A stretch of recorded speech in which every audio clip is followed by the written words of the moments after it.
Congratulations, Loyola. This year marks our 150th anniversary, and it's time for us to celebrate.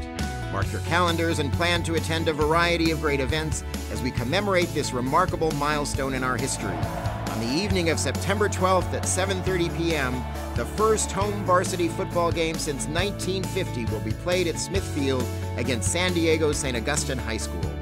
Walk down memory lane and cheer on our Cubs. It promises to be a great game. On November 16th at 11 a.m., we are hosting the 150th Kickoff Mass and Barbecue here on campus. Come join families, faculty, staff, Jesuits, and alumni to celebrate the official announcement of our 150-year anniversary. We'll view a video highlighting the history of Loyola, watch our new 150th website go live, and hear remarks from our distinguished speaker, Dr. Kevin Starr, author of a new book on Loyola's history. As the new year gets rolling, we are hosting a special alumni communion brunch on February 8th at 10 a.m. in Hayden Circle. Alumni, their families, and all Jesuits who have taught at Loyola will gather together along with members of the California and Oregon provinces of the Society of Jesus. Then, on April 11th, Loyola will coordinate a major community service project at 150 different sites. Our students, as well as faculty, administration, staff, and alumni, will fan out across Los Angeles County for this day-long outreach effort. What an amazing way to demonstrate Loyola's 150-year commitment to the people of Los Angeles. It's going to be a great year, and these are just a few of the events we have planned. So stay tuned and go Cubs!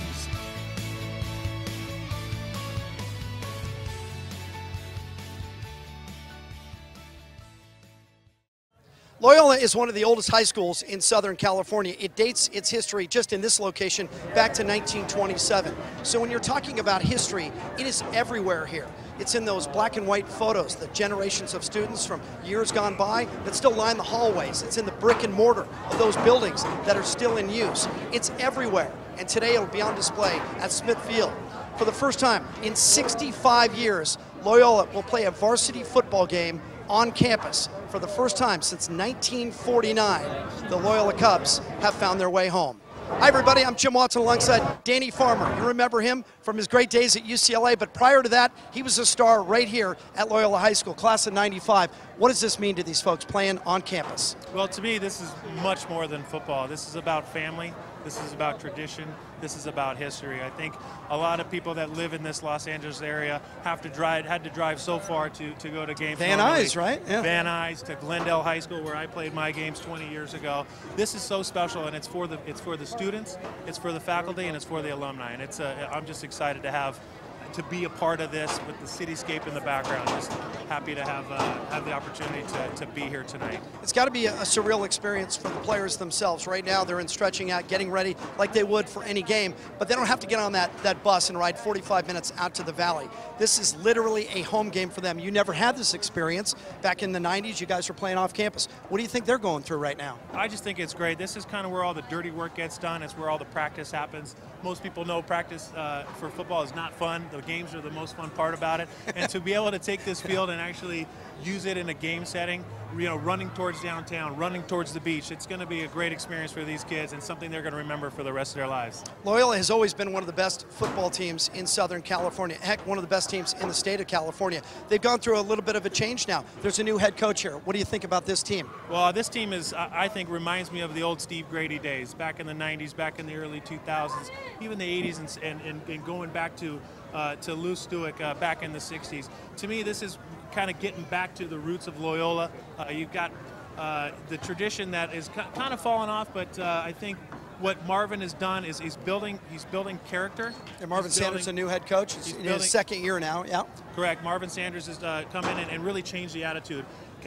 Played college football at Nebraska, was at USC for a long time, so he understands kids. To me, it's a great opportunity because he loves to teach young men, and that's the most important part about getting back to Loyola's roots. And we know that they can run the football. Loyola is 2-0. They've outscored their opponents 90-12, and in each game they've rushed for 300 yards. Well, last game against Lakewood, they had three ball carriers go over 100 yards. They have a senior in David Cooper who's just a stud. They've got a junior in Tolbert that's going to get a lot of the load, Daniel Tolbert, and then a sophomore, who's also going to be wearing number 94. That's also going to carry the ball. So it's going to be fun to watch. They also have a quarterback that is a special athlete. Coach Marvin Sanders says he's not a quarterback, he's a football player. He's a leader, and what he wants from his quarterback, don't make any stupid mistakes. And you're going to see Loyola run the ball, and you're also going to try and see them get the ball out of Palomalu's hands and into their skill position players at the receiver position. Yeah, so it's historical tonight. They're playing at home for the first time, but of course there is a football game, and it'd be great if some patsy walked in here and Loyola knocked them out by 50 points, but it doesn't look like on paper it's going to go that way. St. Augustine from San Diego is a great football program. In fact, they are the defending CIF Division II champions from San Diego. This is a team under their head coach, Richard Sanchez, now, and it's 31-5 since he arrived on campus. It's a pretty good team. Yeah, Richard Sanchez has done a lot, and this program has had a lot of tradition over the years, but he's taken it to that next level. I talked to Mike Stevenson, and he's very pleased with the job that Richard Sanchez has done. Obviously, they're defending champions in San Diego. They're going through a little bit of transition to quarterback with a new quarterback, but they've got some big bodies up front. They're going to run the ball. They've got a tailback in Elijah Preston. He's already run for 3,000 yards in his career. He's a junior, a 3-year starter. He's got 34 touchdowns on his career. This kid is special to watch. On the defensive side of the ball and at wide receiver, you're going to see Frank Buncombe. He's the most highly touted San Diego athlete right now. He's looking at a lot of schools. I heard he's leaning towards Stanford, but he's an unbelievable player and an unbelievable talent. And this St. Augustine team is going to come at you with physicality, but they have athletes on the outside as well. It's going to be a great football game, but more than that, it's history tonight at Loyola High School.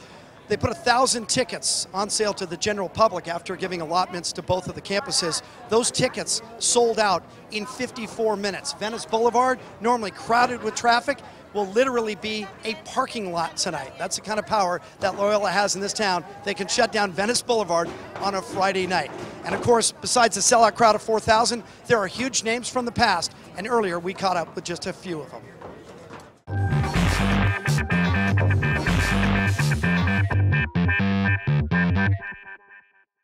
4,000 people circling Smith Field tonight, and not all of them are going to be rooting for Loyola, although I think that Ed Hearn probably, it's an old instinct for him. You have a unique perspective. You're the president of St. Augustine, but you also coached here at Loyola. Is it strange for you to come back? It's schizophrenic. I told my football coach when he got the job a few years ago, you can play anyone in the United States but not Loyola. And it turns out that the only third game, both teams in the state of California, Nevada, Arizona, it was either a bye or play this game.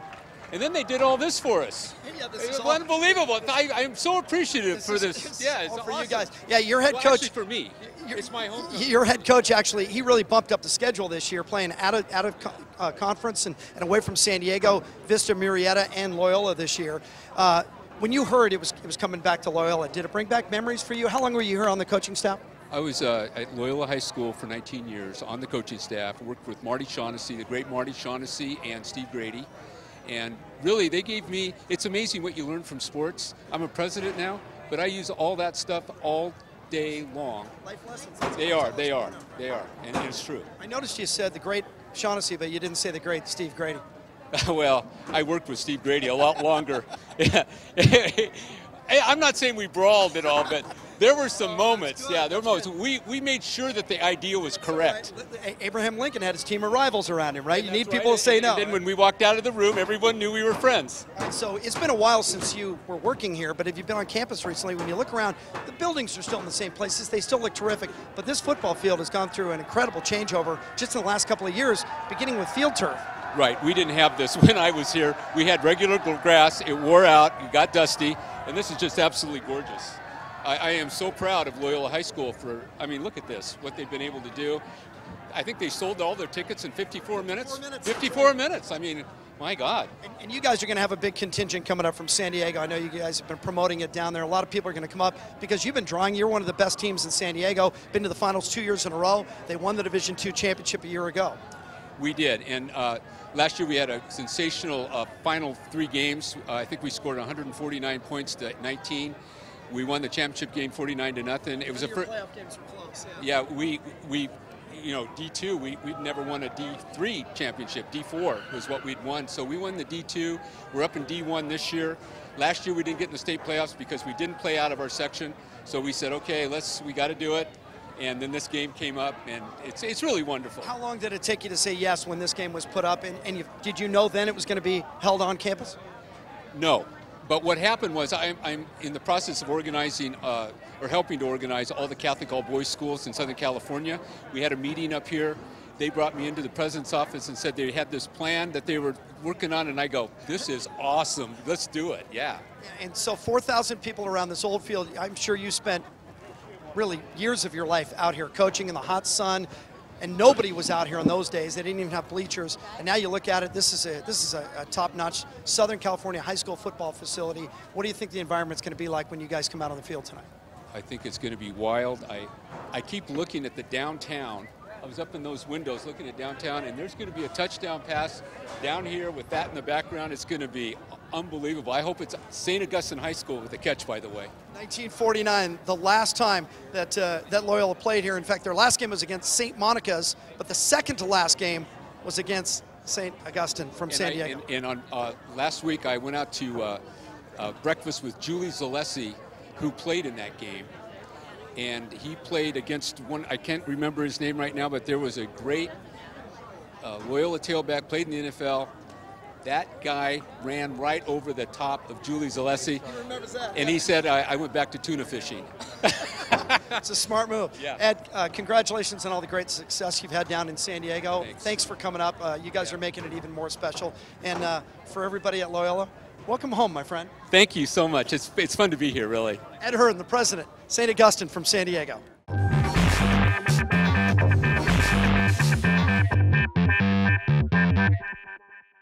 Told you at the top of the show that Loyola High School is all about history. Here's living history. These two guys are graduates from 1950, and they played in the final game here in 1949. Ron, let's start with you. What do you remember about that day? Well, I was a senior manager. I played freshman and sophomore, but I didn't make the varsity. And so my senior year, I was a senior manager of the whole club. And it was the last game for the league was against St. Monica. The St. Monica Mariners was the last game here, yeah. But what knocked us out was the Cantwell. Cantwell. That was their first year. They played the single. Well, they played the single wing, and actually we played them over in Rancho Cienega. There was no drainage, and it was 2 inches of water in the rain. Tommy Draper, who was our all-league and all-everything, all-CIF halfback, he was the guard. He was leading the way, and we lost that last game. Otherwise, we were undefeated in the league up to that point. Joe, you were a guard on that team, and I'm guessing in those days you guys played everything in the daytime, right? There was no Friday night lights. Not here. We would play under the lights, but Rancho Cienega. But on campus, no lights. No lights. It was amazing that we got to play here at all, to tell you the truth. The field was that bad. This game probably has brought back a lot of memories, but had you thought about that last game before the idea of this game came up? Not really a whole big bunch. I think I laughed because people mentioned it. What was the last game you played in? Well, let me tell you, I had to ask today who the opponent was. Right. And do you remember who won the game? Yes. Now that part I do remember. Yeah, you guys beat them like 38-0 or something? Well, 30, I don't know, something like that. But you know, when you stop and consider, St. Monica's was a very small school. Still is. And they didn't have the draw power that Loyola did. So their personnel weren't quite. But up to Loyola standards, well, let me tell you, but they were all good games. You know, they were fun. What the heck? So when you guys heard that they were coming back to campus to play a game, what did it mean to you? What were the emotions? I was like, how the heck are they going to do it? Of course, see, Gilfillan Factory was here then. This was not any part of the campus. That's right. Yeah, you guys The campus ended up over there at the, right there where the priest home is now, or whatever, they got offices in there, whatever it is. That's where the campus ended. 15th Street was a street. We had borders at those years, school. That's right. And guys from Lancaster and 15th Street was. Yeah. where everybody hung out. Joe, You know, what it did you was. think when you heard about this? Did you think it was a good idea to come back? It was a great idea. You know, when I first heard about it, yes, and right up until this instant, I think it's the greatest thing in the world. I really do. You guys have come back. Have you seen a lot of old friends? I mean, it's almost like a homecoming. No, just We have reunions every 5 years. yeah. So And you know, the one thing though that was interesting about when we started in 1946, that was Al Pollard's senior year, and he was the big noise, you know, All-American and all of that. And later at West Point, so yeah. And my biggest thrill was getting in my freshman annual to get Al Pollard, which I still have, to sign it. Man, as a lowly freshman getting his signature, Quite a catch, isn't probably it? worth some money now. well, let me tell you, Al Pollard though was really a gentleman. He took care of the younger kids as well as anybody else in this school. So he's a fine guy, really a good guy. Great to have you guys back on campus. Almost as good as you. It's great to have you guys back on campus. And hey, you closed it out in 49, graduated in 50. Welcome home, guys. Thank you very much. Appreciate it. Ron and Joe from the class of 1950.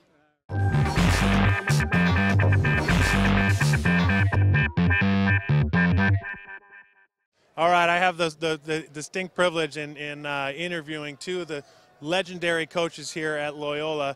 To my immediate left is Lou Stuick, and to his left is Steve Grady. They're responsible for 4 championships here. Lou Stuick, 2 back-to-back championships, 1962, 1963. I heard you guys won because all you did was give Steve Grady the ball. Well, that was partially true. The second one, Mike Bergdahl was the tailback. The first championship was in '62, and I was a coach. '63, Bergdahl was the tailback, and Mario DeMuro was the coach. I had gone to UCLA, and Steve had gone over downtown. So tell.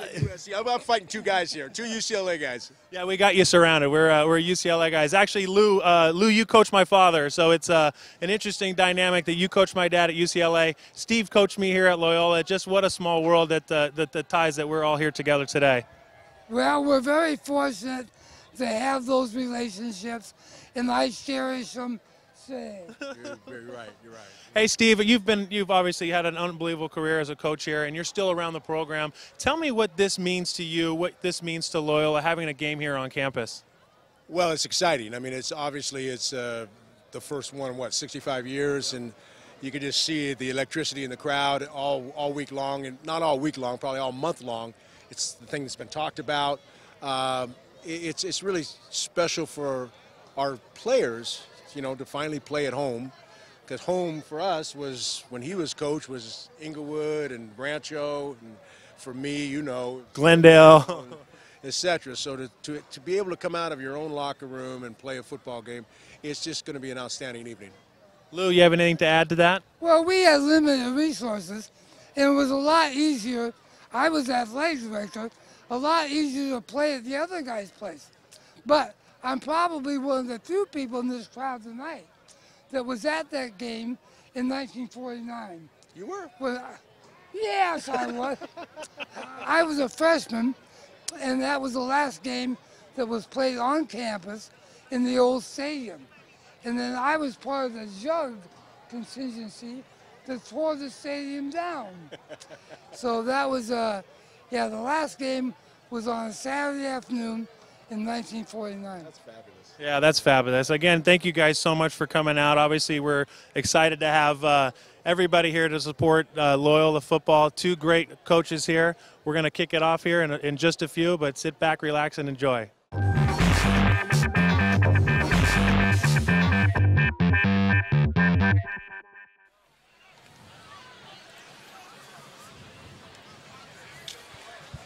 The sun is going down. It's going to be a big night at Smith Field on campus at Loyola High School. For the first time since 1949, the Cubs are going to be playing a home football game. The opponent comes from San Diego, St. Augustine, a very good team, CIF Division II champions. And the Loyola Cubs actually have the better record tonight. They are 2-0. The Saints of St. Augustine are 1-1. Jim Watson, Danny Farmer. Well, it's a different look for this place. I've been out here many times in the old days when it was grass and there were no bleachers. All of a sudden now this looks like a big-time facility. Yeah, they've done a really good job transforming this into a home football stadium. They brought in a whole bunch of bleachers. Look. I called him at about 10 hours and I said, you know what, we're keeping him. And I said, he's been struggling for a couple of years. Yeah. And I said, just come over here and be careful. Yeah? He said, so we're talking and laughing. And it's funny because where were you sitting at? I said, right there. You see where the old man where that lady was at? They're wonderful. So far this year, Loyola 2-0, and they've taken care of both of their opponents. Harvard-Westlake in the opener, 48-6, which was actually a revenge game for last year when Harvard-Westlake upset Loyola, and they also beat Lakewood last week 42-6. Yeah, and you know what that tells me is that this team is improving. Last year losing to Harvard-Westlake, and then coming out this year, you had a lot of sophomores on that team last year. They've kind of grown up, matured, kind of understand what it takes to be a Loyola football player. And they played really well against Harvard-Westlake, a team that they should beat. Lakewood, that was another great win for this team. 3 tailbacks over 100 yards, kind of establishing that old Loyola football mentality to, really use physicality and persistency, run the ball, and hopefully come up with a victory. That's how Loyola made their bones, right? I mean, look, this has always been a team that has run the ball first. All the years that Steve Grady was here, it was run the football and then pass when you had to. Yeah, that's correct. I think my senior year I had 38 catches, but we had a team that could run. We were consistent, moving the football, moving the chains. A lot of that has to do with controlling the clock, controlling the football, not making too many mistakes. And, we were able to throw the ball as well down the field, under those Steve Grady teams. And, you look at what Marvin wants to do here this year with Trey Polamalu. He kind of wants to do that same thing.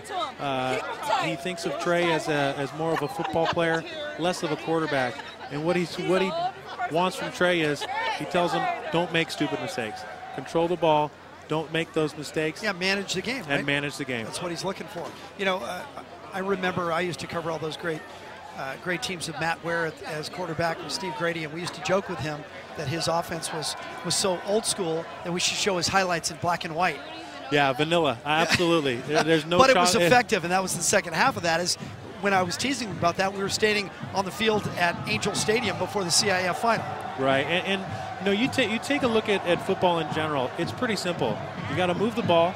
You've got to hold on to the ball, and the best way to do that is by running it. And when you throw the football down the field, really a lot of bad things can happen. You can throw an interception, you can throw an incompletion, and what that does is it puts you in difficult down and distance situations. So I think this getting back to this Loyola tradition is exactly what they needed, and Marvin's done a really good job at bringing that culture back. Yeah, that's neat. That's a nice dichotomy that you just mentioned, going back to the future kind of tonight, because it's old school football on a brand new field, a brand new facility. And remember that the next year is the 150th Jubilee for this high school. It actually starts in November, but it's really starting tonight. They have this is a test event for next year. Maybe going to do this again. I mean, they've done so many things. They brought in lights. They brought in grandstands. They closed down Venice Boulevard and turned it literally into a parking lot tonight. Yeah, to me that shows a lot about what Loyola can get done in this city and what Loyola means to this city. For them to close down Venice Boulevard, make it a parking lot, have the food trucks on Venice Boulevard. It's a testament to this high school. Okay, so then I'll just stay right here at the 50 then. We're going to let you listen in just a little bit here, see if you can pick up some of the PA announcements. A lot of pregame festivities here. There's going to be special dignitaries on the coin toss.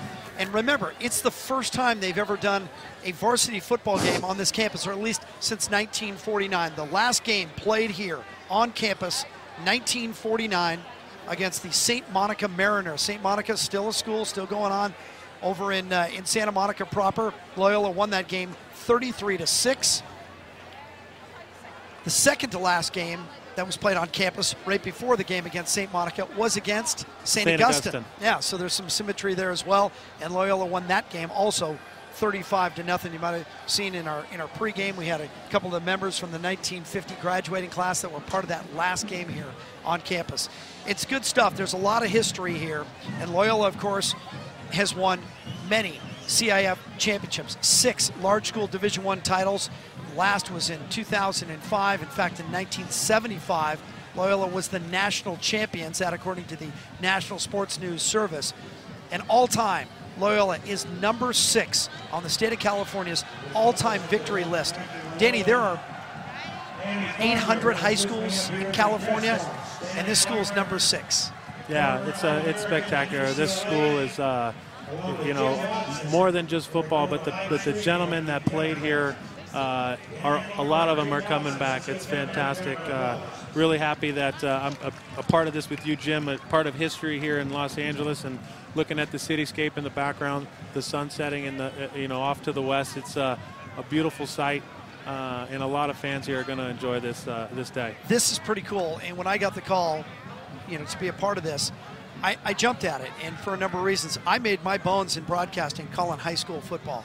I've been, just like you, on the tops of teetering press boxes, in scissor lifts, you know, on the tops of rooftops, vans, right? Anywhere you could get a vantage point and run a microphone.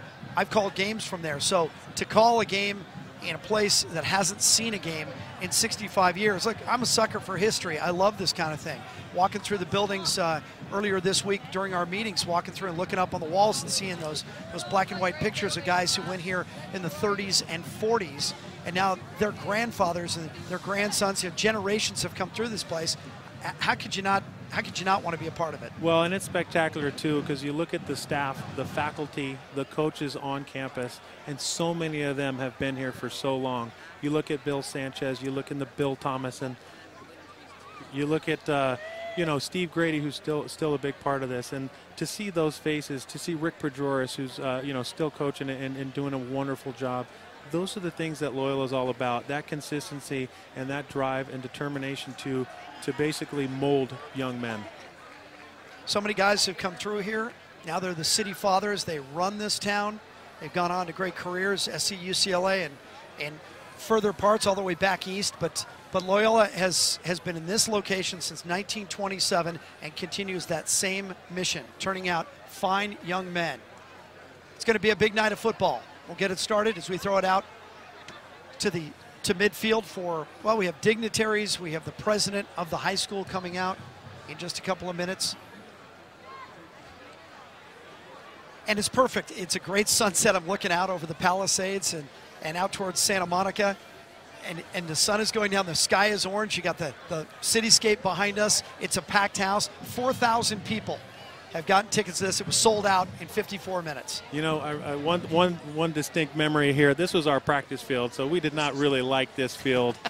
We would do all the dirty work here. A lot of sprints, a lot of bear crawls. A lot of sprints. Yeah. Do it again. A lot of, you know, things that we didn't want to do. But I remember Steve Grady used to yell out, "Hey, it's 70 degrees and an ocean breeze," and that's kind of the mentality that we took when we took the field, even if it was 90 or 95. Right. Today, earlier, it was 90 degrees, and can I get some air, please?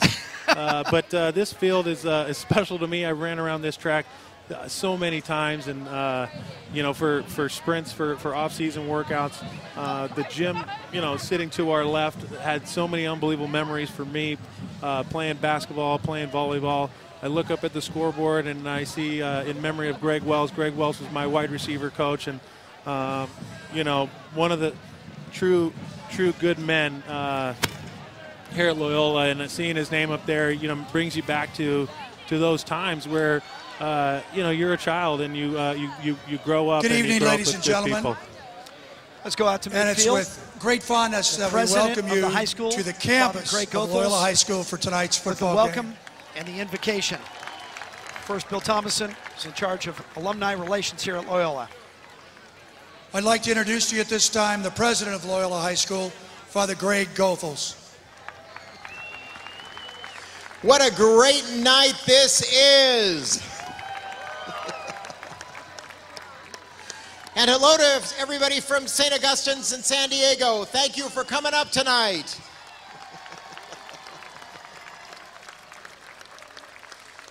And I have to say, we have never had so many students in this student cheering section. Thank you all for being here. And they're in their 150 anniversary t-shirts, so everybody show the blue.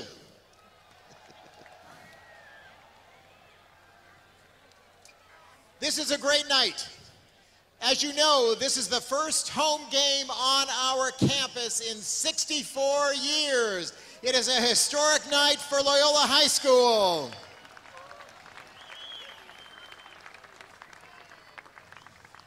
And we have gone all out to make sure that it is the best night it could possibly be.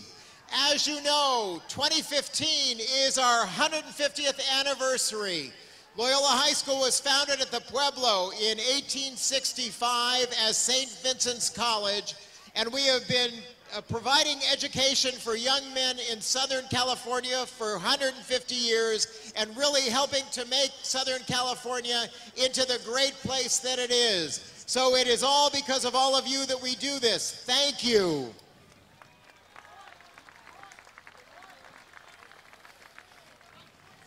As you can see on Rupert Hall, it is coming. So please come and be a part of all the great things that are going to go on next year. I have a few welcomes. Cardinal Roger Mahoney is here with us tonight. Cardinal Mahoney, welcome to Loyola High School.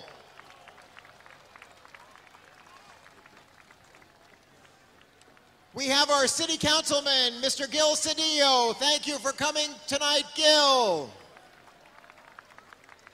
And we have the city's city council person, and also Loyola dad, Tom LaBonge. Tom, where are you? Thank you for being here tonight. And I have to say just a couple thank yous, and then I'm going to pray, and then we're going to get on with this great game. First of all, thank you, Mr. Jack Girardi, who is the chair of the 150th committee. Thank you, Jack. Jack, where are you? Wave at everybody. Also, Mr. Rob Gianelli, who is the chair of the football committee and put all this together. Thank you, Rob. Wherever you are, Rob, thank you. We have a home football team committee of about 30 people, and I want to thank you to the committee, because without you, this would not have gotten done. Also, our Department of Student Activities, and especially Mr. Paul Jordan, who's the Assistant Principal for Student Activities. Our Athletics Department, especially our AD, Chris O'Donnell, and especially Head Football Coach Marvin Sanders. Thank you for your support for this great event. I want to thank all of our advancement staff who has worked tirelessly to make this happen, especially Mr. Bill Slocum.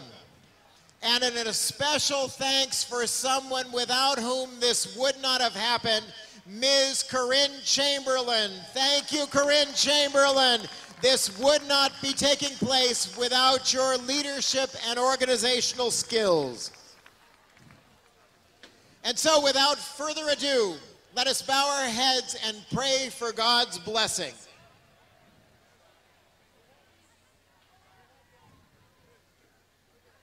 In the name of the Father, and of the Son, and of the Holy Spirit.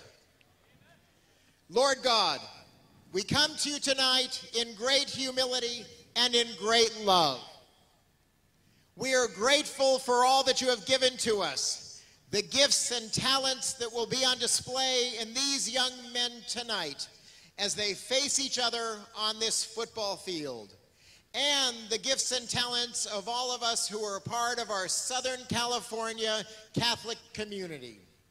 We pray in thanksgiving for our brothers and sisters who have come here tonight from St. Augustine's community in San Diego. May they know they are loved and welcomed here to Loyola as family, and that they may know the goodness that resides here at Loyola as we know the goodness that resides at St. Augustine's. And we pray for our Loyola High School community. We pray for our students, our faculty, our staff, our parents, our alumni, and all of our benefactors who have made this event happen and that also make all of the great things that we do here at Loyola happen. Together and tonight, may all of us see the glory of God made manifest in this celebration of our community and in the sharing of our gifts and talents on this field. And we ask this in the name of Jesus Christ, our Lord. Amen. St. Augustine, pray for us. And let's let downtown hear this. St. Ignatius of Loyola, Pray for us. great job. Congratulations in the name of the Father, and of the Son, and of the Holy Spirit. Amen.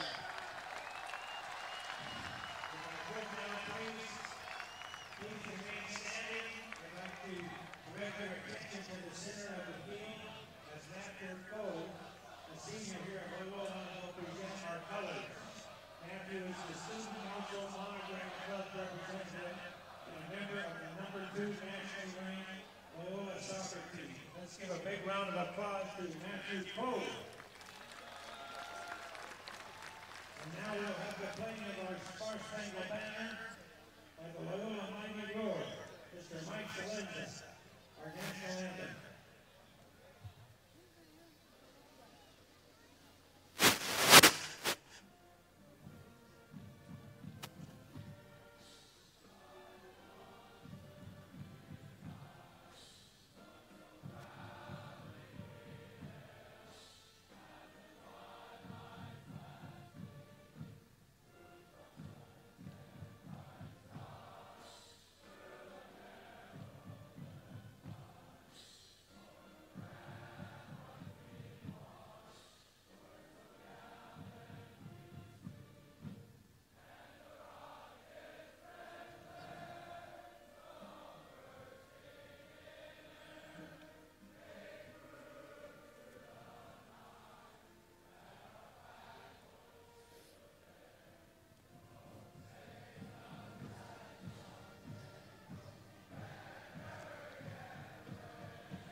Good evening again, ladies and gentlemen.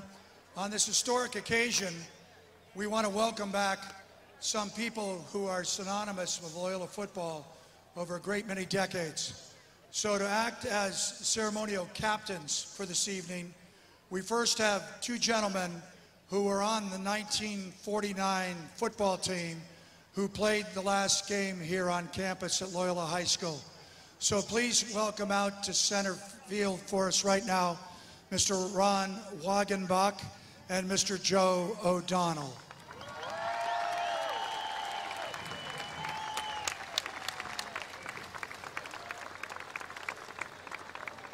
Two other gentlemen who have long been champions of Loyola football are also with us tonight. Mr. Lou Stewick is the class of 1953. He took over the football program of Loyola in the mid-50s and turned us into a winner instantly. He won 2 CIF championships, produced CIF Players of the Year, and still holds the record for coaching us to 35 consecutive victories. Walking out with him was one of his star players, the CIF Player of the Year, and was our longtime coach for 30 years, also a winner of many CIF championships and innumerable victories, the only man to be the State Player of the Year and the State Coach of the Year. Please welcome Mr. Lou Stewick and Mr. Steve Grady.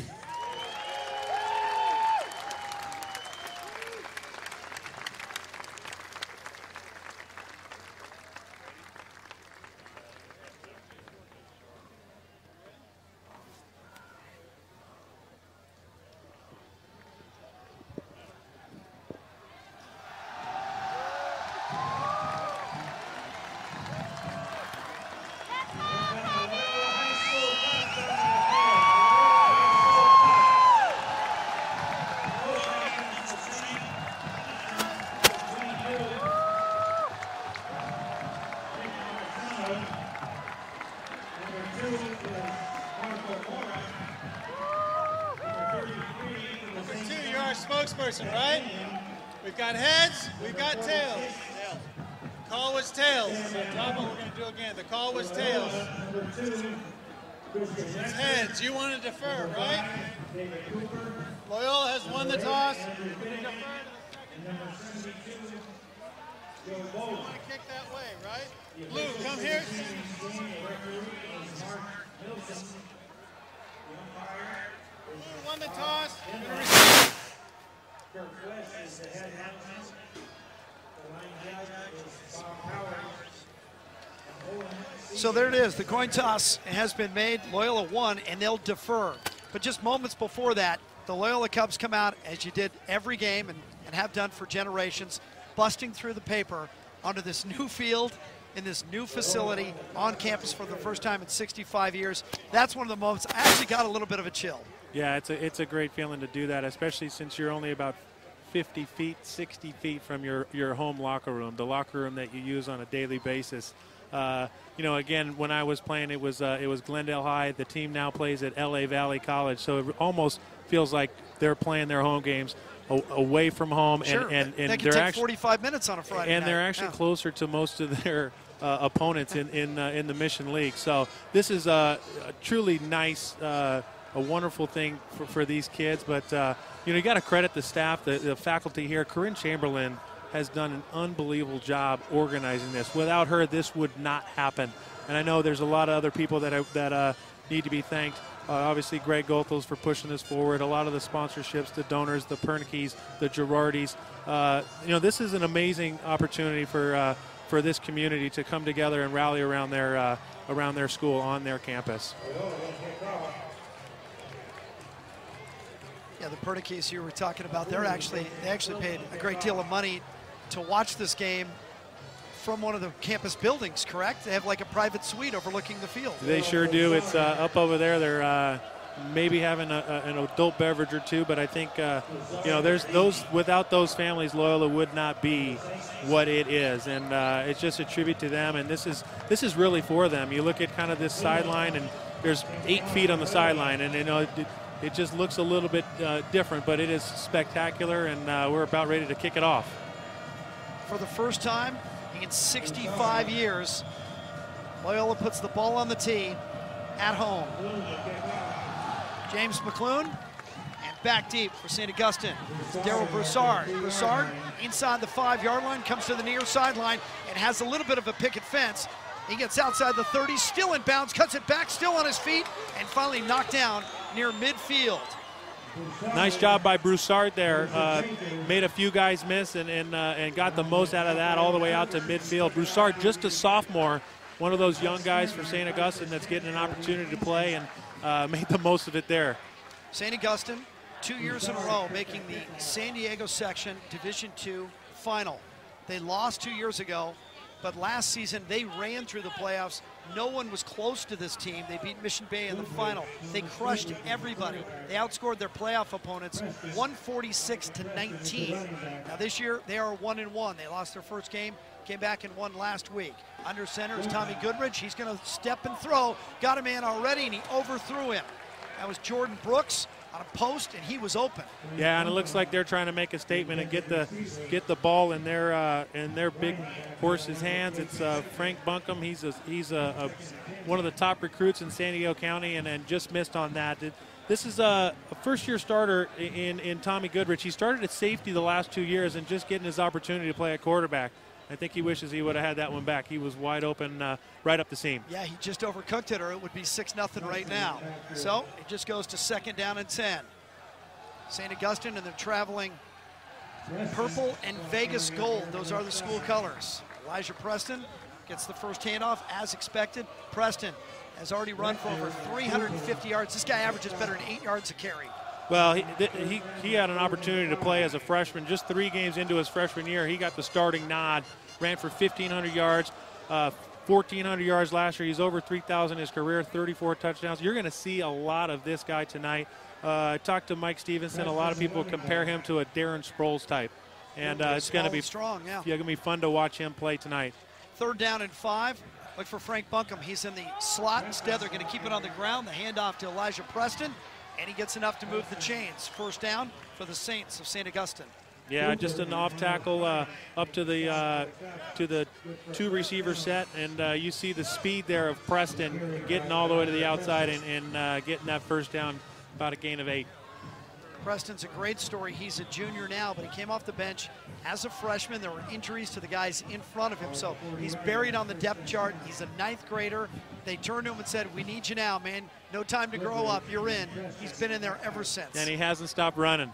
He went for 1,300 yards as a freshman, 1,500 yards as a sophomore, and he's already over 350 this year. Takes a clean handoff to the right side, bounces it outside the hash marks, and he's finally wrapped up and dropped. David Cooper coming up. First contact, number 5 for Loyola. Yeah, David Cooper is their starting tailback, playing on defense as well. We're going to call his name a lot tonight on both sides of the ball. But, you know, first down, 8-yard gain. I mean, that's really kind of what you want as an offense is give yourself an opportunity to move the chains on 2nd or 3rd down. There's a half a dozen guys for Loyola. They're going to go both ways tonight. Remember last year Loyola started 7 sophomores. Preston again, he gets wrapped up. Defensive line, good work by Loyola that time. That's big David Bangford up the middle. Nice job by him getting some penetration and forcing that running back to stop short right there and putting up a big stop on 2nd down. It's now 3rd and 5. Second time that St. Augustine is faced with a 3rd and 5. They converted last time on a simple handoff to Elijah Preston, number 20, and he's in the backfield by himself now. It's the same formation they had. They ran off tackle left side to the wide side of the field. He needs to get to the 30. Little counter, it's Preston again inside, and he gets right to the 30-yard line. So it's going to come down to a measurement. Our referee tonight, Mark Milsom. The umpire is Bob Dinlocker. Head linesman is Kirk West. Line judge Bob Powers, and Owen Severe is the back judge. Yeah, and it looks like they didn't get it. They're going to have to make a decision here just short, and I think they'll go for it, being that you're looking at probably a 47, 48-yard field goal here. So they're going to go for it here on 4th down. It's a program that's been to the CIF final 10 times since 1992. They didn't come up here to punt. Goodrich goes forward for the first down. Now coming up from San Diego, had to take 2 hours today, minimum. Come to a place they haven't been, these two teams haven't seen each other since 1950. So this is all a new experience for these kids. You'd have to guess none of the guys on this roster have played in downtown Los Angeles in a high school football game before. Yeah, we joked that they should take the coaster and have the St. Augustine coaster up, take the train up. But they did drive up and stopped along the way and got a meal on the way up. And, here 2 to 3 short hours away. St. Augustine 1-1, Loyola's 2-0. Goodrich going to roll. Got some time, so he's going to tuck it. He was not pressured. He got to the 25-yard line and then got turned around. Nice job by Miles Bryant to make that tackle. It was a rollout. You had a pick inside combination outside, and the quarterback decided he was going to take off with it, and a nice job by Miles staying home and limiting that to a 5-yard run. Really a terrific play by Bryant. He closed that gap quickly and then made sure of the tackle. And Tommy Goodrich, the quarterback for St. Augustine, will run the football. That's his 10th carry of the season. They have designed plays for him.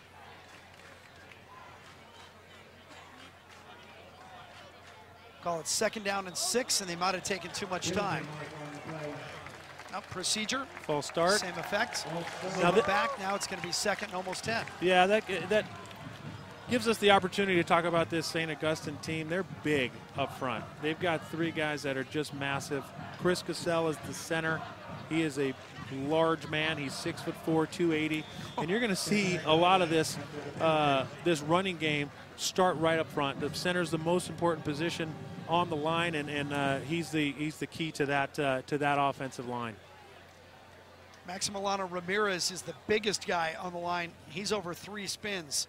He's listed at 305. He wears number 79. 2nd down and 10.5. Goodrich under pressure, gets away from it, and he's got a lot of room up the middle. Goodrich cuts back and ducks down at the 16-yard line. That is just a great athletic play. Great job by Goodrich to sneak away. There's a lot of pressure coming up, and Loyola had an opportunity to push them out of field goal range, and Goodrich was able to sneak away and run for a 1st down. Nice job by Tommy Gunn Goodrich. And for Goodrich, he was the backup the last 2 years. He started at safety last year, right? Yeah, and he's a great athlete. I mean, I think it's finally his turn is what he's thinking, and he's made the most of it so far. They've had 2 tough games, 2 physical games, but he's played pretty well, completing over 63% of his passes, and obviously has the ability to scramble, as you saw there. 1st down at the 17 from the gun. The handoff to Preston, and Preston is crushed immediately. Christian Rector for Loyola was right there almost at the exact moment that he took the handoff. Yeah, what a great name, Christian Rector. He's just a big stud defensive end. He plays both ways. He's committed to go to USC, and you can see why the Trojans love to have a guy like that on their squad. So he can take Venice straight down to Figueroa, hang a right. Hang a right, and campus is right there. That's a long line of Bruins and Trojans that have come off this campus. Lost 3 yards. So now Goodrich on a 2nd and 13. Soft roll to his right. Again, we'll tuck it away. Pump fakes. And he gets maybe back to the original line of scrimmage. So it's going to be 3rd down. We'll call it 3rd down and 9 for St. Augustine. Yeah, great job there by Troy Dixon, linebacker. Kept his ground. A couple pump fakes by Tommy Gunn. And I love that nickname, Tommy Gunn Goodrich. That's fantastic. But a great job by Troy Dixon. Hold his ground and limit him to a 3-yard gain. 3rd down and long. Well, one of the reasons I call him Tommy Gunn, this quarterback, he's actually a baseball guy, according to his head coach, Richard Sanchez. I said, is he being recruited football? He said, he's a baseball guy. So he's got the arm. He's just a good athlete. We've already seen him avoid a rush of 4 or 5 guys. But this is going to be his stiffest test on this opening drive. 3rd down and 10, whistles. And hold on, maybe a timeout? Yeah, we're looking at a timeout for St. Augustine. Nice drive here, by the way, by St. Augustine. You get the ball, you put it out to the midfield on the kickoff return. Get 3 or 4 first downs. Now, they haven't really moved the ball very far, only about 24 yards or 34 yards. But at the end of the day, this is exactly what you want to do. You got less than 5 minutes on the clock now. Great first drive for this team, and this game may go fast. There's going to be a lot of running. This might be one of the quickest games that we do here. Some good history for St. Augustine as well. Again, they come out of San Diego, Division II program. Last year, 11-2. They were ranked 21st in the state of California, and they were the Division II champions. This is a program that began back in 1924. St. Augustine has 4 CIF championships on its resume. 1970, and then back-to-back in 2004 and 5, and then last year, 2013. Yeah, these programs are very similar. Both all boys schools, and both have rich football tradition. So it's fun to see both schools here on the same playing field. 3rd down and 10, trying to keep the drive alive. Buncombe, their big target, number 5, bottom of your screen, going in motion. That's Jordan Brooks. Handoff again to Preston up the middle. Preston, touchdown, St. Augustine. Preston takes it into the touchdown. Elijah Preston took it in the 16-yard line for a score for the St. Augustine. Yeah, beautiful design play here by St. Augustine's offense. When you got a tailback that can run the ball, you can call a draw on 3rd and 10, and that's exactly what they did. They put Buncombe to the short side of the field. Brooks in motion as a disguise, drop back pass, just handoff right there for a draw play, and a great job by Preston to get into the end zone.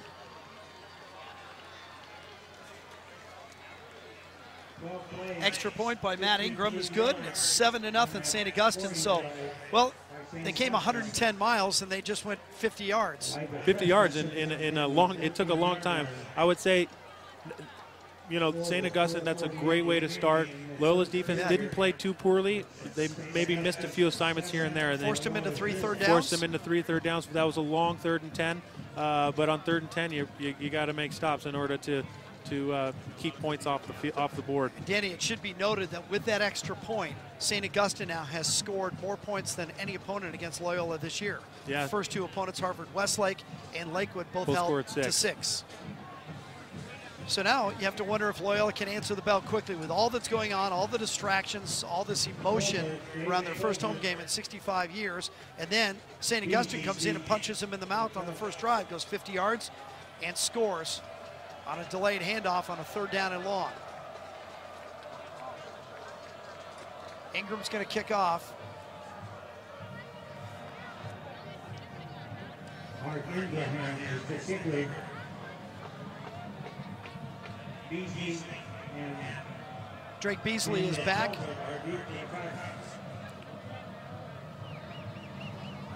Drake Beasley wearing the 94 closest to the camera.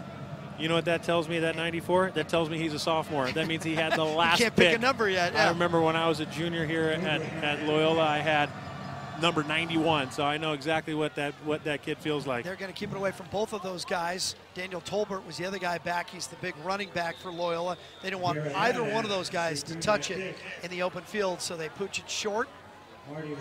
Loyola will have the ball at the 30-yard line. Quarterback for the Loyola Cubs this year, Trey Polamalu. He's a junior, good size, 6'1", over 190 pounds. Yeah, he played 5 games last year, and he learned a lot from that experience. He really did. Just a sophomore last year, and he's just a great athlete. And I think having a guy like that under center is exactly what you want. You want his leadership, and you want his ability to control men. And I think you know, he's in a good spot. He's put on a little bit of weight, and look to him to really drive this team this year. David Cooper, the first handoff, gets a couple of yards, and he's met solidly. That was Marty Rascone, number 4 for St. Augustine, who stepped right into the hole and took him on one-on-one. Yeah, nice play on first down, get 3 or 4 yards. I think you're going to see a lot of runs today.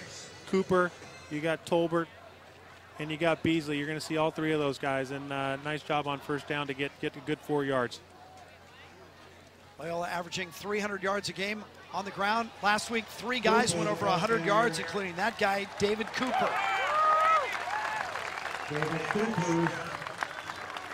Cooper was one of those underclassmen last year. Actually, he was a junior last year, now a senior.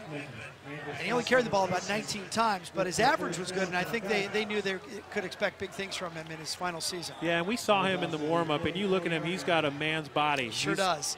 Just great legs, great hips. Yeah. Very well built, and you can tell that he wants to shoulder the load. Nice job on that read option. See him continue to drive his feet and get a nice first down. Yeah, 5'10", 190, but he's packed like a suitcase, tight. Little drag handoff on the option read. Give him 3 yards on first down. Drake Beasley. Yeah, it's funny seeing that 94. You know, you don't expect a 94 in the backfield. It's kind of like Robinson at Michigan wearing number 98 as a quarterback. Nice. But 94 as a tailback, that's an interesting number. I wonder if he'll keep it next year. What did Tom Harmon wear at Michigan? 99, I think, right? On the Heisman. Yeah. Go from the gun. Polamalu now stands up and checks with the sideline. They're going to audibilize here, and they got to hurry. They're taking a long time to get this in. Either he didn't recognize, now Loyola's got to burn a timeout, and they're going to get flagged. So let's see if they recognize the timeout. The coaching staff was called for the timeout. The back judge threw his flag. So they're going to save the timeout, but they're going to lose 5 yards. Look, it's third week of the season. I'll give you that week 1, week 2. By week 3, you should be able to get these plays in quicker. Yeah, I agree. I think that's just a mental mistake on behalf of the offense and getting that play in. Obviously, somebody didn't know where they were going, and that's inexcusable. Well, and they're going to do it again here, but Polamalu looked over, he waited, he looked back, he was waiting. It was almost as if the coaches couldn't make their decision. Second down and 11. And a flag again on the far side. Line judge. It's going to be an offside. And get it right back. Yeah. So, somebody lined up in the inexcusable on neutral their zone. end. And in high school football, as I remember, that line judge will run up and he'll yell to you, 94, you're offside, back up, you're in the neutral, right? Yeah, and typically what you want as on the offensive side of the ball, you can point to a receiver. Even on the defensive end, if you're sneaking a little bit, you point at that guy, he's going to give you a little bit more leeway. He didn't give it there. Nope. Move it back, second down and 6. Loyola looking to answer the opening touchdown, St. Augustine. Beasley again, right out to the midfield stripe. It's going to be third down and, well, let's call it 4. Third down and 4 for the hometown Cubs.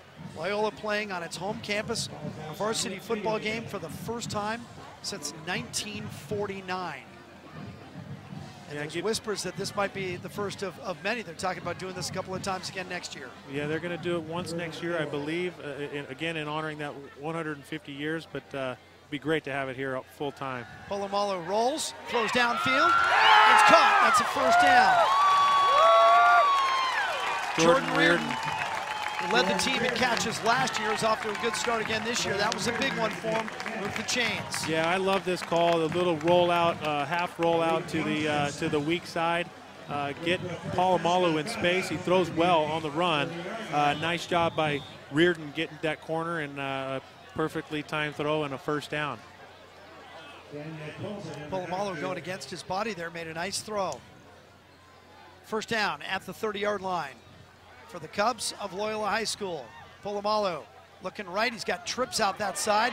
Miles Bryant takes the catch, cuts back in, and Bryant is down to the 23-yard line. Yeah, I love this play. You go trips to the wide side. You got a tight end down on the weak side.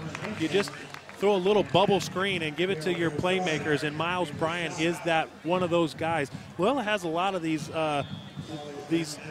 same body types, 5'9", 160, 5'9", 170, and Bryant in both the Tolbert twins. They got some athletes out there, and they're all young, and getting them the ball in space is a really good thing to do because you can make that completion and make them get you some yardage. Second down and 3, McAndrews comes in. But they're going to give it to Daniel Tolbert. The tailback pops it to the outside. Got spun around, and that's going to be a face mask. The flag came in quickly, and that should set up Loyola with a first down. That one was pretty clear. And that'll just tack on a few more yards for this Cub offense, which they need. You know, they need to make a statement here and put this ball in the end zone. You don't ever want to give up the first touchdown, but when you do, you got to go back and get a touchdown. And they're marching along, and they're going to be inside about the 11-yard line, so they're going to have an opportunity to get one more first down. Christian Rector now comes in, number 2. We saw him already defensively. There he is. He stands out when he's on the field at 6'4", 245 pounds. Lines up now as a flanker. It's a first down at the 10-yard line. They get a first down just outside the goal line. Up the middle, Tolbert plows inside the 5. Yeah, and there you see the third of the tailbacks. You got Tolbert running here. Daniel, he's got a twin brother, David, who's lined up to the top side of the field. Daniel and David, I'm a twin. It's confusing when you don't have names on the back of your jerseys, but a nice job by Daniel there, sneaking up the middle and picking up some yardage. Noah Utley comes in, number 88, 6'3", 210, so it looks like a jumbo package here for Loyola inside the 5-yard line, looking for the equalizer. It's Tolbert, ran out of the hands of one tackler, reaches for the flag. Give it to him. Touchdown, Loyola. First on-campus touchdown in 65 years.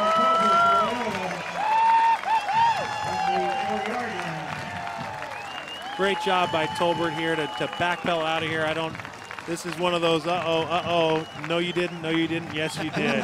And it was another read option. They've been running that read option, and looks like Polamalu didn't really want to give it to him. He gave it to him, but really nice job by Tolbert there to backpedal and sprint to the far sideline and get inside that pylon. Diego Cacho Sosa with the extra point. Count it, it's 7-7. So a 50-yard opening drive by St. Augustine and a 70-yard answer by Loyola.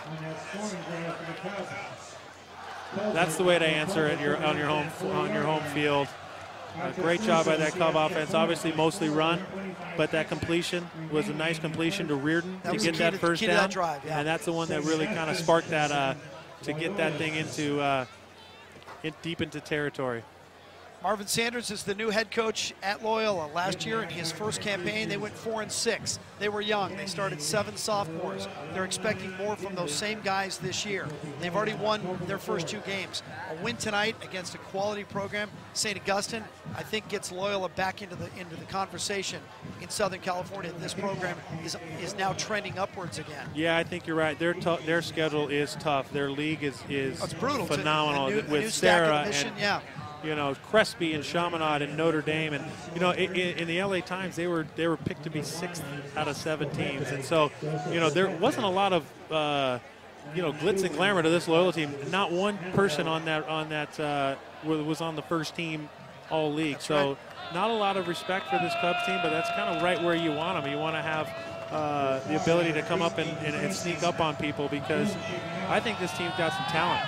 No names on the back of the uniform. That's Loyola tradition. Bobbling it. Broussard. He came out of the end zone, but caught it at the 1-yard line. High school football can't catch it in the end zone and run it out. Broussard lost all of his rhythm. His wall broke down, and he gets piled under at the 15.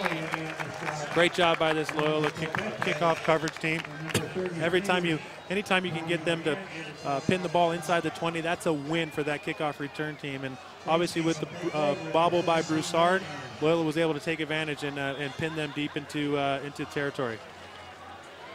Now it falls on the Cubs defense to make a stand here and prove that they can stop St. Augustine. The Saints got a good kickoff return on their first drive out to midfield, and then overcame 3 third-down situations to move the chains, and eventually Elijah Preston carried it in from 16 yards out. There's Preston again to start this drive and dives forward to the 20-yard line. Yeah, I just like the way this kid runs. He knows where that open space is, and he sniffs it out. And whether it's high or low, he's going to dive for that extra yard, which he did there. He made the most out of that out of that run. Only a 3-yard gain, but nice job by Preston. Preston's nearing 400 yards for the season as the first quarter comes to an end. So now the history is all been pushed to the sidelines, and now it's all about high school football. Elijah Preston, obviously, we talked about him. He's already carried the ball 8 times, but for just 33 yards. So this Cub front has done a nice job kind of containing him. Obviously, he scored on that draw, 16-yard touchdown. But Nice job by Loyola. So he got half his yards on that one carry. Absolutely. That was a fast quarter, Jim. I don't know if you noticed, but why don't we take a look over here to that downtown skyline? It's just beautiful. It is absolutely beautiful. From the Smithfield press box. And you know what's great? I just ran into Brendan Malloy. He was a senior when I was a freshman here. This is somebody that I looked up to, and his dad John is doing the PA announcer, and to see Brendan here, a guy that took me to carpool when I was got moved up to varsity, that is what Loyola is all about. Those families, that tradition, it just makes me feel a little bit nostalgic about this place and makes it the great place that it is. I figured it might coming back tonight because it's a special occasion. A lot of people around this program maybe don't have direct ties to the school anymore other than their alums. I think they drifted in tonight. Yeah, they did, and it's just nice to be a part of this. And you know, we're already starting the second quarter here. This has been a real fast game. Goodrich hands off. Preston could break it. Preston, it is a track meet now. One guy with a chance to get him. Preston inside the 20. Forget it. Touchdown, Elijah Preston. 80 yards on that touchdown down by Elijah Preston.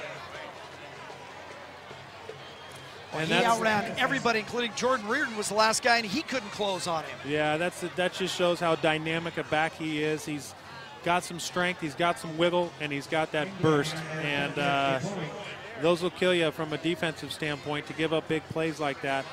You know, you're giving up 4 yards a carry, and all of a sudden you give up an 80-yarder, and that kills the average. And nice job by Preston to push that thing all the way through. Extra point makes it 14-7, so St. Augustine came to play tonight. Like you and I had a chance to talk to Richard Sanchez, the St. Augustine head coach. This guy is straight out of Central Casting for a high school coach. I mean, he is wound tight. He is serious. This is a no-nonsense guy. He answered all of our questions, looking us right in the eye. He didn't want to jerk around out there. He just wanted to answer our questions and get back to football. He's got his team ready to play tonight. Yeah, and that's what you want as a coach. You want somebody that's determined. You want somebody that's focused. He looks like he can still get out there and play. I saw his forearm veins popping.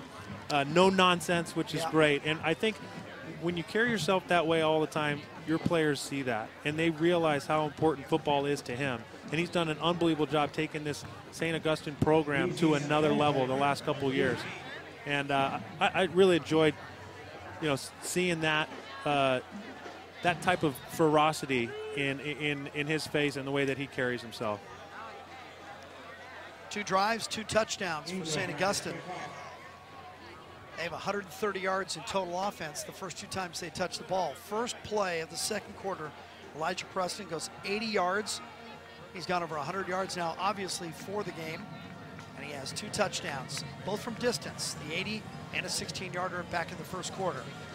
Drake Beasley and Daniel Tolbert back to receive this kick for Loyola. But remember, the last time, St. Augustine elected to pooch it to about the 30-yard line. Going to do it again. Just going to control it. That's a fair catch made at the 25-yard line. Teddy Gallagher put his hand in the air. A first down for the Cubs there at the 25. And I like that decision by Teddy to fair catch that. You know, you see a lot of times that'll happen, and you'll see some guy flying untouched, and that's the smart, wise thing to do after giving up a big gash and an 80-yard touchdown.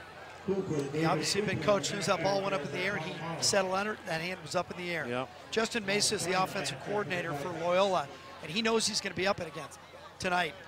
There's just, you know, you're looking at a team on the other side, St. Augustine, who averages better than 30 points a game. So they're going to have to keep pace with them tonight. Polamalu throws it outside. Miles Bryant.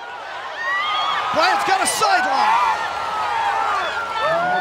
Cuts it back and finally run out at the 32-yard line. Johnson ran out of bounds.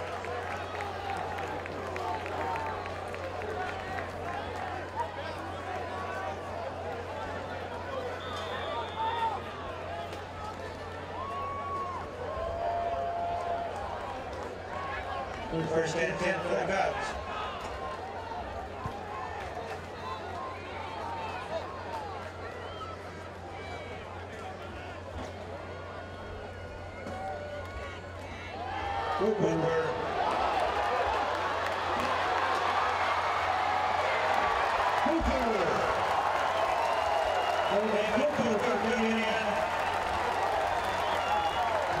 Good for the touchdown.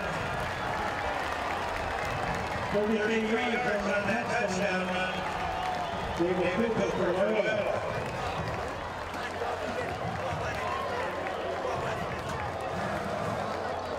Offense is a long snapper. Henry Johnson. Nacho Sosa.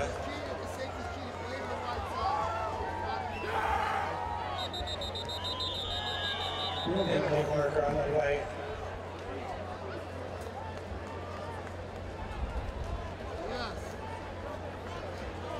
Penalty against Loyola.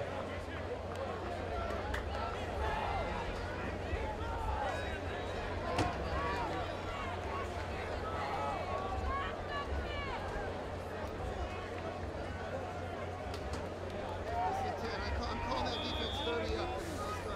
30 up comes in. Second and 6, 30 up cover 0. First and 10, 30 up cover 0. Second and 6, 30 up. Nacho Sosa with the extra point. 2 plays, 75 yards on that scoring drive for the Cubs.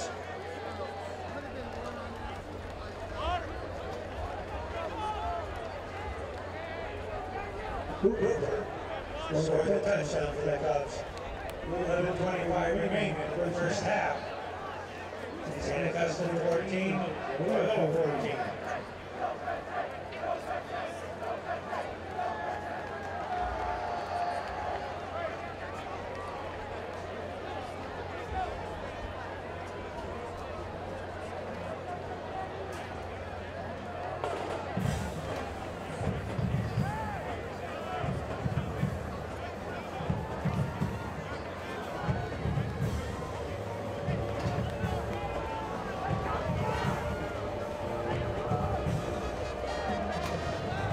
Bloom to kick off. Elijah Preston his feet. Bloom.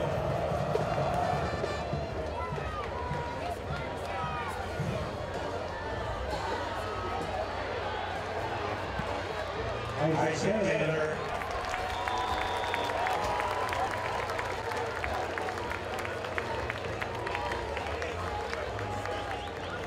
Simons and Zachary Hughes over there covering for the Cubs.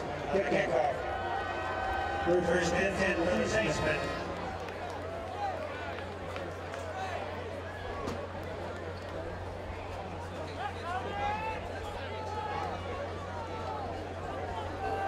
Ball's at the 17-yard line. Goodrich. Elijah Preston in the backfield.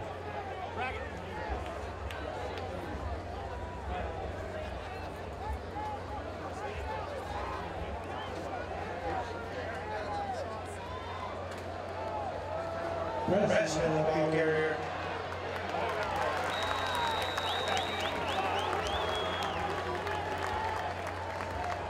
And the ball came over there to make the stop. Winston Analog. 5 yards on that carry. It'll be 2nd and 5.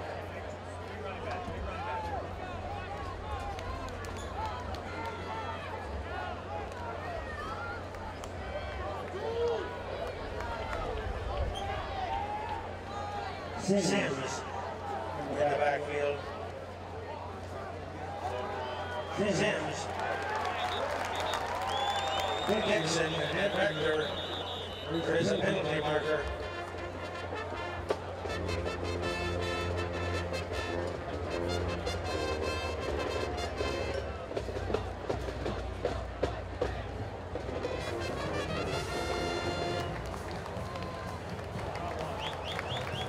Shot block is the call against St. Augustine.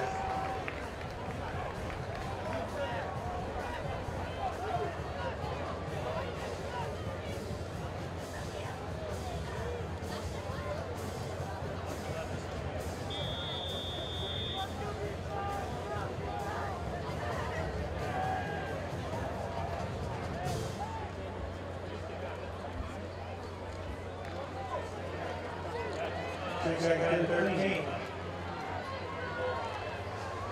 Sims in the backfield.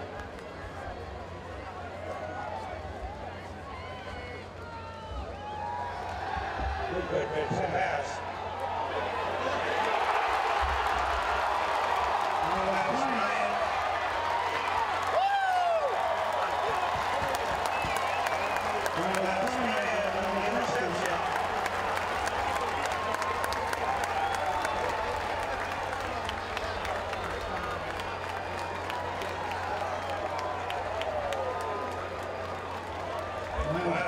Loyola.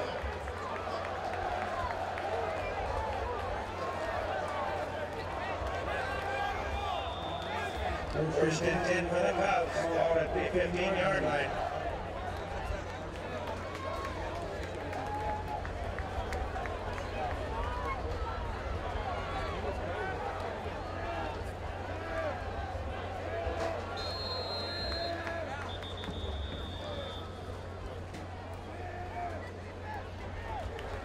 Timeout taken by St. Augustine.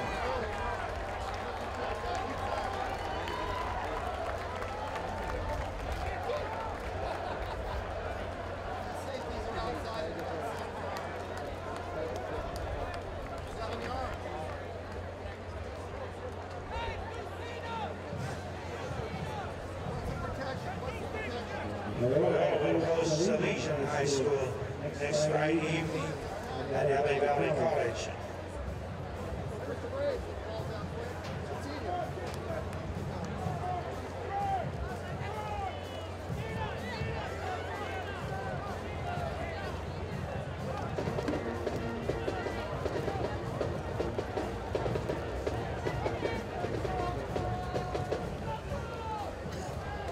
And Goldberg in the backfield with Loyola.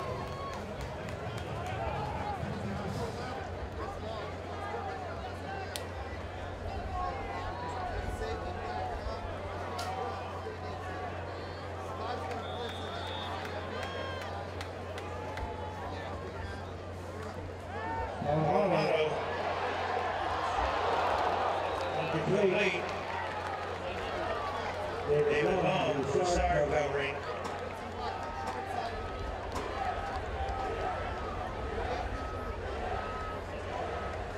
And then on the offensive line is number 72, Joel Olin. 76 is Anthony Valdez. 62 for the Cubs is Camden Darnay. 68 is Kevin Cuisinby. Number 79 for the Cubs is Tyler Nickel. That's your offensive line.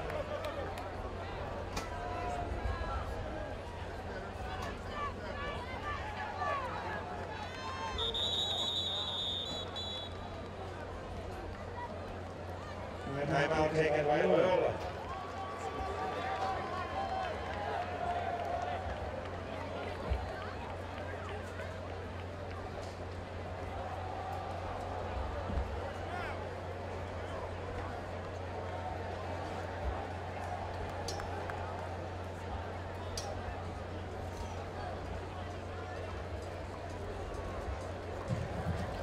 Those were just some great football teams, and they had some unbelievable finals and playoff games against Long Beach Poly in modern day. I think maybe that was Grudegood's year at modern day. Some of the best high school football I've ever seen. Just great athletes, two great programs. Well, Matt was such a great athlete. He could pretty much do whatever he wanted. Had a nice NFL career, playing in the CFL. Great guy, great family, and you know, you root for the guys like that. Got drafted by the Mariners first. He could play it all. Little toss inside. Miles Bryant trying to get the corner. Bryant inside the 10 and down near the 5-yard line. Good run by Miles Bryant, getting every inch he could. Yeah, and I think you're starting to see the difference maker in this game is Bryant. They give him a nice little pitch and say, hey, go run with this. And nice job by him. He tried to give a little bit of a shoulder into Tariq Thompson there, but nice job to get about 9 yards, looking like a 3rd and short. We're a little offset here. We're at the 34-yard line. You're standing at the 31. Got a long distance over there. Kind of hard to judge if it's close. Kind of the same angle you're looking at on your screen, only we're all the way back. but folks at home, they don't care. We have a better seat than they do. Polamalu going to keep it himself. Polamalu driving towards the goal line, waiting for the hands to go up. And Loyola goes in front. That reminds me of the old Loyola, where you got that forward burst, you got a quarterback or a tailback pushing that pile forward. Nice job by Polamalu, who can push that thing in the end zone. Sosa one more time, looking for his third PAT in the first half. Henry Johnson is the holder. He can hit the building on a fly from here. Just pops it up. That's the way you kick an extra point. Get it away from the hands quickly. So how about this? St. Augustine scores on their first 2 drives, convincingly on their first 2 drives. Miles Bryant's interception flipped the script on this game. All of a sudden now Loyola's in front and looks like the better team. Miles' interception and Miles' run there on second down to get it to 3rd and short. Give yourself an opportunity to get another first down and get that, put the ball in your one of your best athletes' hands in Polamalu, and he was able to push that thing all the way through to the end zone. Next year, Loyola turns 150 years old. This is a high school that can trace its roots back to 1865. That's the year the Civil War ended. That's when Loyola High School actually began. It wasn't called that at the time, but succession of name changes and venues, and here we are. Loyola's older than 14 states. You can Nebraska all the way down. Did he teach you that as a freshman here? No, I just looked that up on Wikipedia. Well, then you know it's true. Broussard back at the goal line again for St. Augustine. McClune. Marco Mora stumbles, knee went down about the 19-yard line. I'll tell you what, that turnover has changed everything. St. Augustine now looks a little confused. They look a little lethargic. I don't know, maybe even apprehensive is the word right now. They're thinking a little bit. Those first 2 drives, they were just coming straight at you. Right, but when you have a player like Elijah Preston, that can change really quickly. And I think they're going to obviously hand the ball off to him. Preston is the tailback. Tommy Goodrich is the quarterback. Goodrich, first-year starter. Completes passes at a 64%, but his last throw was intercepted by Loyola. Preston is wrapped up and dropped. Ball come loose. Well, if it did, St. Augustine got back onto it. Big hit there by Troy Dixon, number 42. Dixon, the middle linebacker, wrapped him up quickly. And Cooper was the one that stripped that. I think the refs blew that whistle a little early. I think that ball did come out, but they called him down. And but a great job by both Cooper, their backers, Cooper and Dixon.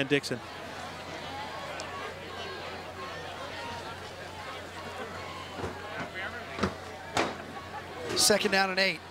Fake the counter. Goodrich rolls. He'll keep it himself and get the first down. Smart play. Well, he's a good-looking athlete, isn't he? 5'11", 175. You know, they call him a baseball player, but I'll tell you what, he looks like a quarterback tonight, with the exception of that one throw that gets away and Bryant picks him. Other than that, I think he looks like a pretty good athlete.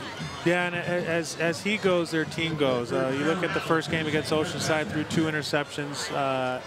Last week against Madison, came back and they won that game at the end, and he played really well. 2 touchdowns, no interceptions. He threw the interception here, so St. Augustine's offense goes kind of as he goes. Yeah, the 2 games so far for St. Augustine have kind of been mirror images. They beat Oceanside, or excuse me, they lost at Oceanside to start the season 34-28. And then they came back and, as you mentioned, rallied to win at Madison, and now they're at Loyola, so they haven't played a home game yet, but they don't have a home field on their campus either. Right, they play at San Diego Mesa College. So they're in the kind of understand the big deal about this this on-campus game, because they haven't had one of those in a long time down there as well. The school itself sits on a 7-acre parcel in the historic area of North Park.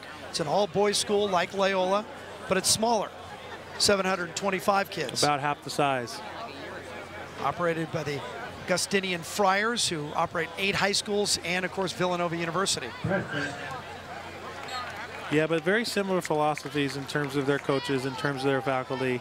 I mean, you could take Loyola and cut it in half and put it at St. Augustine. It's the same type of mentality. You know, you're looking at faith. You're stressing academics. You're stressing athletics, and what they are. It's two mirror images of all-around excellence. And both these schools have done a wonderful job at doing that, especially in an all-boys environment. Again, the only guy in the backfield, Elijah Preston, but if you only have one, that's the right one. Nearing 150 yards in the first half. They fake to him. Goodrich under pressure. Steps up, throws a duck over the middle. That thing was wobbling as he was being pulled down, and he still almost got it to his receiver. Miles Bryant, again, on the spot right there. That ball was in the receiver's hands, and Miles did a nice job at slapping that ball away. Again, good job by Goodrich to extend that play as far as he could. But the pressure was coming. It was Tyler Nichols, 79, the defensive end, who was right on top of the quarterback. 3rd down and long for St. Augustine.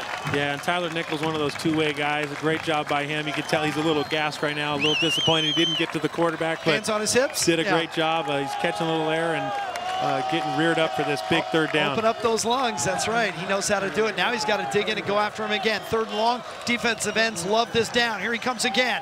Pressure coming, throws late, intercepted. Miles Bryant has his 2nd consecutive interception, and Bryant cruises out of bounds into the arms of his teammates. It is Miles Bryant night at Loyola. Yeah, you see Goodrich try and force that ball, and it's you know, nice job by Bryant to be there, but a little off target by Goodrich. Yeah, he's forcing balls a little bit. I know he's under pressure. He's trying to put balls into tight windows right there, and Bryant is just reading his eyes and picking him. You mentioned Bryant was on the coverage the play prior to that. So 2 picks for Bryant. Loyola has scored a touchdown every time they've had the ball. Well, and you look at Goodrich's numbers, he's 0 for 4 right now, 2 interceptions. And Bryant has both of those interceptions. And look, if Loyola can shut him down in the passing game, then you can pile up numbers against Preston and at least try to contain him in the second half. We still have over 7 minutes to play in the first half. They have to go quickly here. Cooper, stutter step, spins away from one guy. Oh, the guy's got electric feet down to the 22-yard line. Well, that's a great job running with your legs. He shed the tackle of Rascon, shed the tackle of Tariq Thompson, and ended up pushing that thing another 5 or 10 yards down the field. 2 pretty good defensive players he ran away from, right? And we did point that out. We said that his strength is in his legs, and you could see it there. Yeah, he's got, well, I remember the old Dallas Cowboys running back, Robert Newhouse, had those big, thick legs, and he was a short guy, but man, when he got the ball, it took more than 2 guys to bring him down. Polamalu turns and hands back to Cooper, up the middle, and Cooper's gonna score. Touchdown Cubs. Yeah, and there you see the burst that he has, outrunning Thompson. Thompson tackled him, but in the end zone, you see that burst. You see his strength. Very dynamic back for this Cub offense.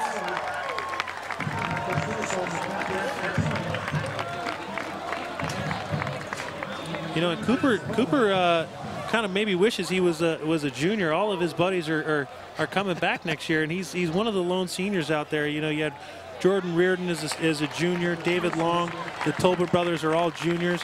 Drake Beasley's a sophomore. Trey Polamalu's a junior. So Sosar Kicker's a sophomore. And you look at that as a senior. I think a lot of those guys look up to what he does, and you say, hey, yeah, my team is young, but I want to be a leader to those guys, and it looks like he's done a great job with that early on in his senior campaign. Well, you know, it's funny when you hear a coach say, we're building a program here. The only guys who don't want to hear that are seniors. Yeah, clock's ticking on them. Absolutely, but he's making the most of it tonight. Marvin Sanders, the new head coach at Loyola in his 2nd season. Coming in tonight, 6-6. It's his first high school football coaching job. He spent 20 years at the collegiate level. You talked about it at the very top of our show. a guy who played ball at Nebraska, so certainly he's been around it. He was the secondary coach for Lane Kiffin at SC. 2012, he's been an assistant coach at Nebraska, at North Carolina, at New Mexico State, at Colorado State. What I like about Coach Sanders is kind of what he's brought to this team. It's that continuation of that family atmosphere. They have what's called Camp Dawson. Coach John Dawson was a longtime coach here, passed away. They have Camp Dawson where all the team sleeps in the gym for one full week. They took them on a yoga, did a little bit of yoga with this team. They took them to Children's Hospital together, and keeping that family and that team together has really worked wonders, and that's exactly what you do when you want to build a program. Tariq Thompson, again, they step in front of Broussard, the more dangerous guy, but Tariq Thompson probably says, I'm tired of guys running at me. Let's see if somebody can tackle me out to the 28-yard line. This is a big drive, I think, for St. Augustine. They were in control of this game. The first 2 times they touch it, you go for a 50-yard touchdown drive, an 80-yard touchdown drive, and then all of a sudden Loyola spins the whole game on him. St. Augustine right now is on the ropes to me. I think they need to drive this ball for a while. Yeah, and a great job by Miles Bryant keeping them back in this game, getting them back in this game, and then giving them a 2-touchdown lead. You know, it was definitely looking ugly for the Cubs early, but nice 3 job. consecutive touchdowns now for Loyola. Goodrich to Preston, and he got crushed. Christian Rector came in and folded him up like a card table. Oh, this is just perfect. Perfect form tackle coming right off the edge. You got a big stud like Rector, and that's one of those dream tackles coming right off the edge and putting that running back Preston down on the ground. And Elijah Preston saw it coming too, because he was cutting that way off his quarterback and saw Rector coming right at him like a train in a tunnel. There was nowhere to go. 2nd down and 12. Goodrich back to Preston. And you can see what's happening right now. St. Augustine has no confidence in their passing game. Tommy Goodrich has been picked the last 2 times he's put the ball in the air. He still doesn't have a completion. But if you're just going to keep handing it off to Preston, you're going to make things easy for Loyola. Remember, Yeah. Marvin Sanders, the head coach, is also the defensive coordinator. Yeah, he's got to be thrilled with the way their pass defense is showing up today. And if St. Augustine's going to have any chance in this game, they're going to have to complete a few passes. They go trips to the right. And this is a tough spot to complete your first pass on a 3rd down and 12. But Goodrich hands it off to Preston, and Loyola kind of bid on it. And they get the 1st down on a 3rd and 12 handoff to the only guy in the backfield. Yeah, you don't see handoffs on 3rd and 12 much, but they've done it twice. They had one at 3rd and 10 at the 15-yard line or 16-yard line. Preston put it in the end zone, and then here 3rd and 12. You got him pushed back, and he's able to get 13, 14 yards and another 1st down. Richard Sanchez, the head coach for St. Augustine, is the offensive coordinator. So you have the 2 head coaches actually going against each other right now, defensive coordinator, offensive coordinator. You know, and that was a smart play. They went trips, so they spread out the field and opened it up for Preston up the middle. There he is again. They're going to start working that soft belly. They're going to drag all that secondary all the way out to the sideline. If Preston gets through, he's gone. Yeah, and it's tough as a defense to kind of plan for where they think he's going to be. And if they send bodies, you know, to the wide side of the field, you have to kind of respect that, but they're going to continue to work this running game with Preston.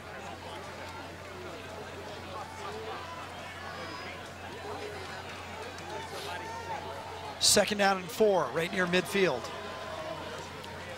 Guess who? Preston. They didn't get across midfield. They need to get to the opposite 49 for a 1st down. It's going to be 3rd and short. Again, nice job by Loyola, forcing him to a 3rd down. It's going to be about 3rd and 3. Maybe this is a better spot for them. They've given up 2 big 1st downs at 3rd and long. Maybe this is a better spot for them.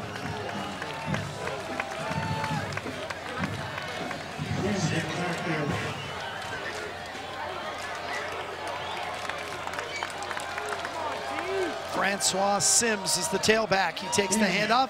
Sims, a big guy, and he's going to be right at the stick. It's going to be close. It's going to come down to right foot, left foot. Yeah, I haven't called Francois' name before, but he's their big bruiser. He's their short yardage back. Really nice size from a tailback standpoint. Plays both ways, and you know, really the first time we've called his name out today. But he's definitely a special player for St. Augustine. He leads them in scoring. He's got 3 touchdowns this year. 200-pounder, and he got the first down. And Francois stays in there at tailback. Francois Sims the second. And where's this guy been all game? He's been on the field for a number of plays, but this is the first time we've seen him featured in a drive. Yeah, and you know, Preston's taking a lot of load. He's going to get fatigued, so I think that's a nice change of pace to bring in your big bruiser and give him a few tries at it. The St. Augustine Saints from San Diego and the Loyola Cubs from Los Angeles. For the first time since 1949, Loyola playing a varsity football game on their home campus. Normally they play out in the valley in Van Nuys. It's a long way from here. Just feels right being on campus. Feels like a high school football game. Bounce it off the left side. It's going to be third down. Nice job by Nickel getting down Elijah Preston to short of that first down marker. You're looking at 3rd and 3, 3rd and 4. Another good opportunity for Loyola to get this St. Augustine offense off the field. And here's your 2-minute warning for the first half. I said at the start of this drive, I think this is the night for St. Augustine. They said they had to drive it a ways. I think they got to put this thing in the end zone. Leave no time on the clock and be down just 1 score at the break. Yeah, I agree, especially with the amount of both these teams like to run the ball. There he is again, Francois Sims the second. And Miles Bryant might have saved a touchdown. Reardon was the last guy back, but he had his back turned to Sims. Bryant tripped him up finally at the 26-yard line, first down. Yeah, and we thought David Cooper had big legs. Look at Francois Sims' lower body. He's just a horse down there. Nice job by him. List him at 220. 220. But look at his legs. Yeah, look at this guy. Look, if I'm a D-back, I don't know if I want to get in front of him. I'm going to get on his back and wait for help. That's your thunder to the lightning of Preston. That's a good point.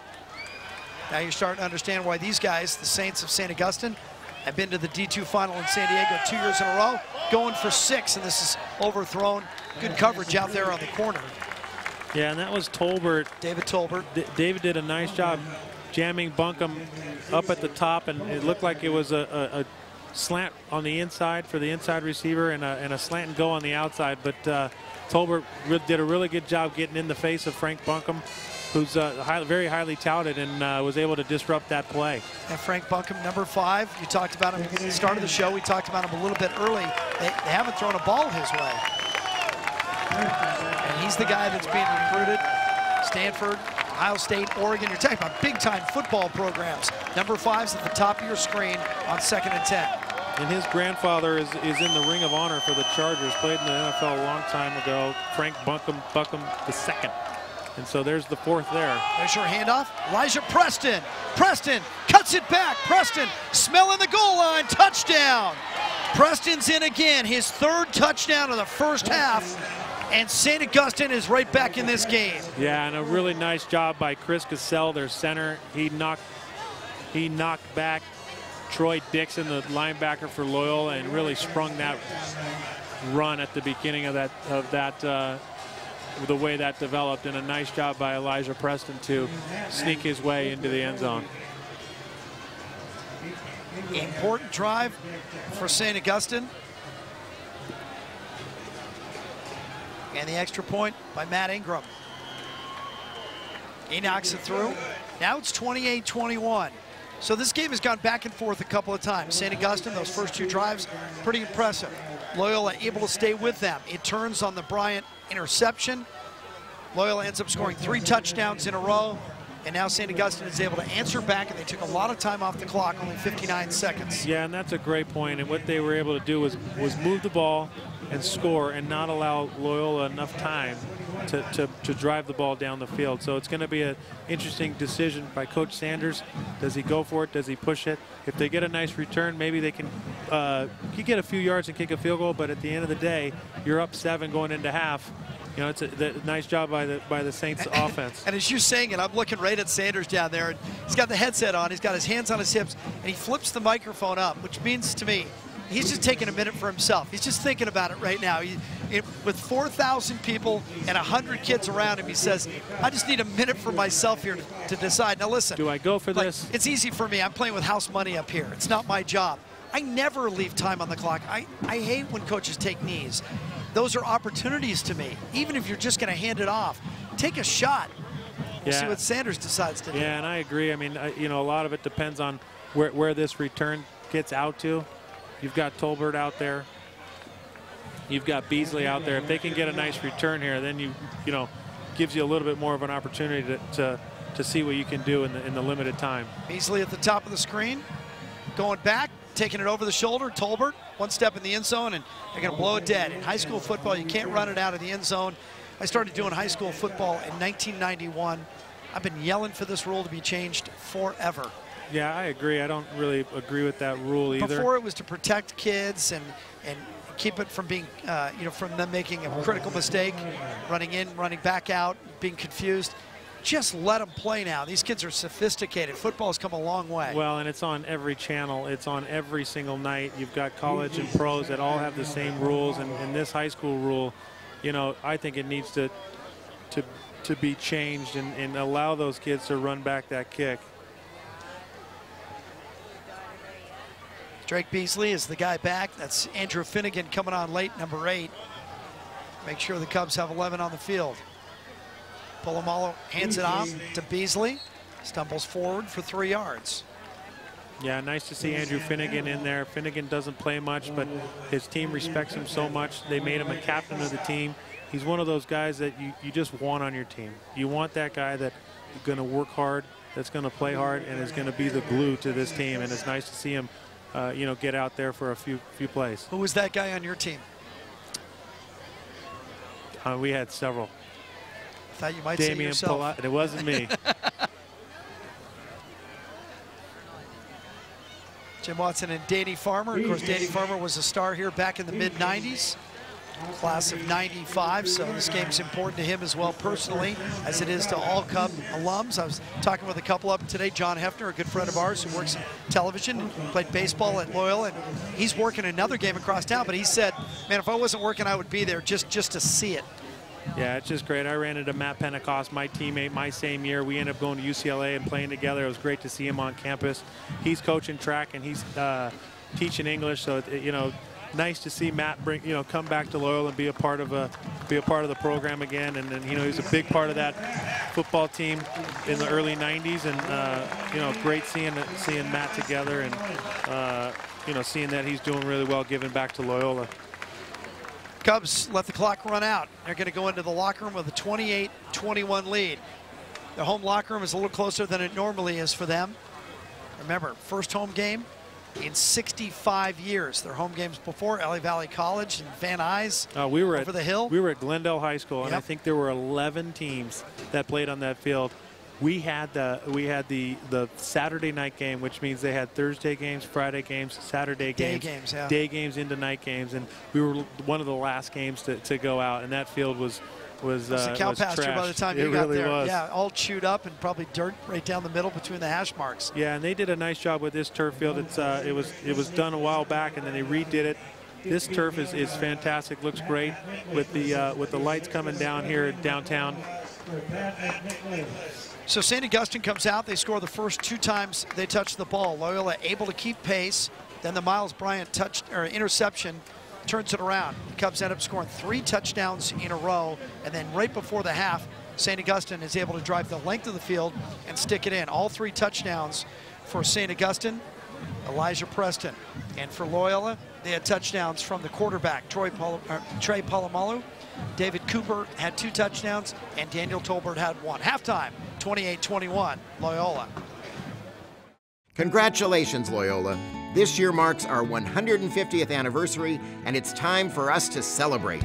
Mark your calendars and plan to attend a variety of great events as we commemorate this remarkable milestone in our history.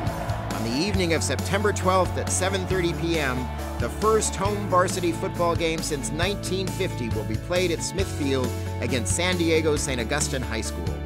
Walk down memory lane and cheer on our Cubs. It promises to be a great game. On November 16th at 11 a.m., we are hosting the 150th Kickoff Mass and Barbecue here on campus. Come join families, faculty, staff, Jesuits, and alumni to celebrate the official announcement of our 150-year anniversary. We'll view a video highlighting the history of Loyola, watch our new 150th website go live, and hear remarks from our distinguished speaker, Dr. Kevin Starr, author of a new book on Loyola's history. As the new year gets rolling, we are hosting a special alumni communion brunch on February 8th at 10 a.m. in Hayden Circle. Alumni, their families, and all Jesuits who have taught at Loyola will gather together along with members of the California and Oregon provinces of the Society of Jesus. Then, on April 11th, Loyola will coordinate a major community service project at 150 different sites. Our students, as well as faculty, administration, staff, and alumni, will fan out across Los Angeles County for this day-long outreach effort. What an amazing way to demonstrate Loyola's 150-year commitment to the people of Los Angeles. It's going to be a great year, and these are just a few of the events we have planned. So stay tuned and go Cubs!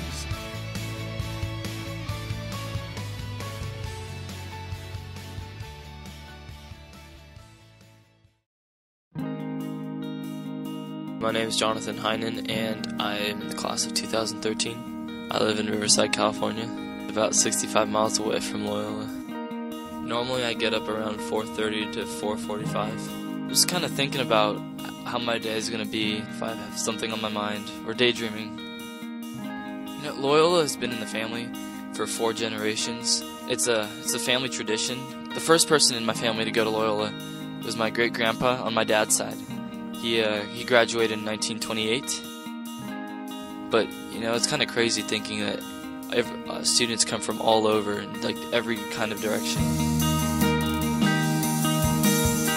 Loyola High School opens its doors every day to give everyone who is a part of this great community the most intense, life-changing experience of God's unconditional love possible.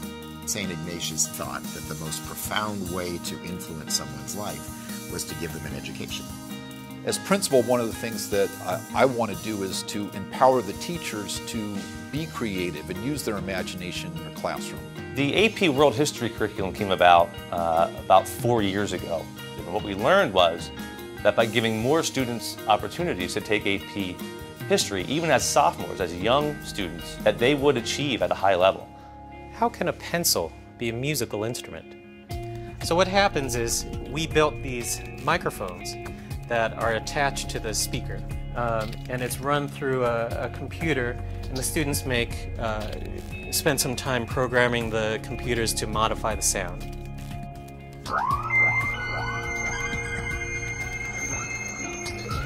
Physics First at Loyola High School is the idea that we offer physics to all freshmen to create the conceptual groundwork to understand chemistry better, which is offered second.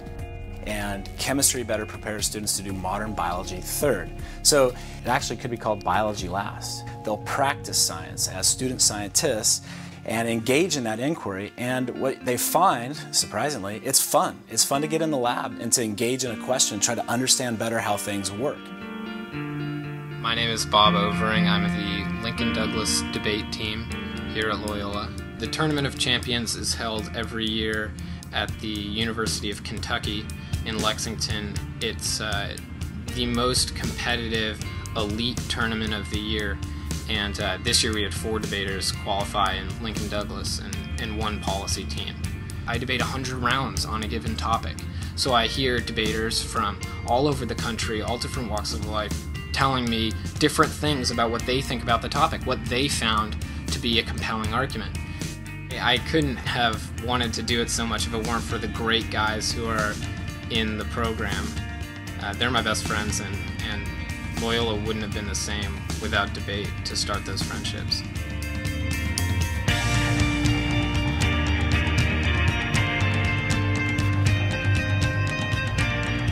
I think the athletic program at any school, and certainly here at Loyola High School, is instrumental in the formation of young men. You know, I think oftentimes as teenagers we're pretty narcissistic or very self-absorbed. And I think what athletics do, particularly team sports, it allows our kids to learn to belong to something bigger than themselves. I think there's something special about Loyola High School and its athletic program. It starts with the 13 head coaches and the same type of morals and ethics and values that we put on our kids. I think that's the critical aspect, that year to year, the kids pass on what they've learned. My dad always told me that the friends that he made in high school were the guys that he's been friends with for his entire life, and I definitely see that. My name is Cody Whitfield, and I am in the class of 2012. We have a little pregame mass, which is a tradition you really learn freshman year. That spiritually gets you prepared because you have to recognize what you're thankful for. You are a child of God, and what you're doing is bigger on a grander scale than just playing football. By the time the game comes and it's 7 o'clock and the lights are on, we just take care of business.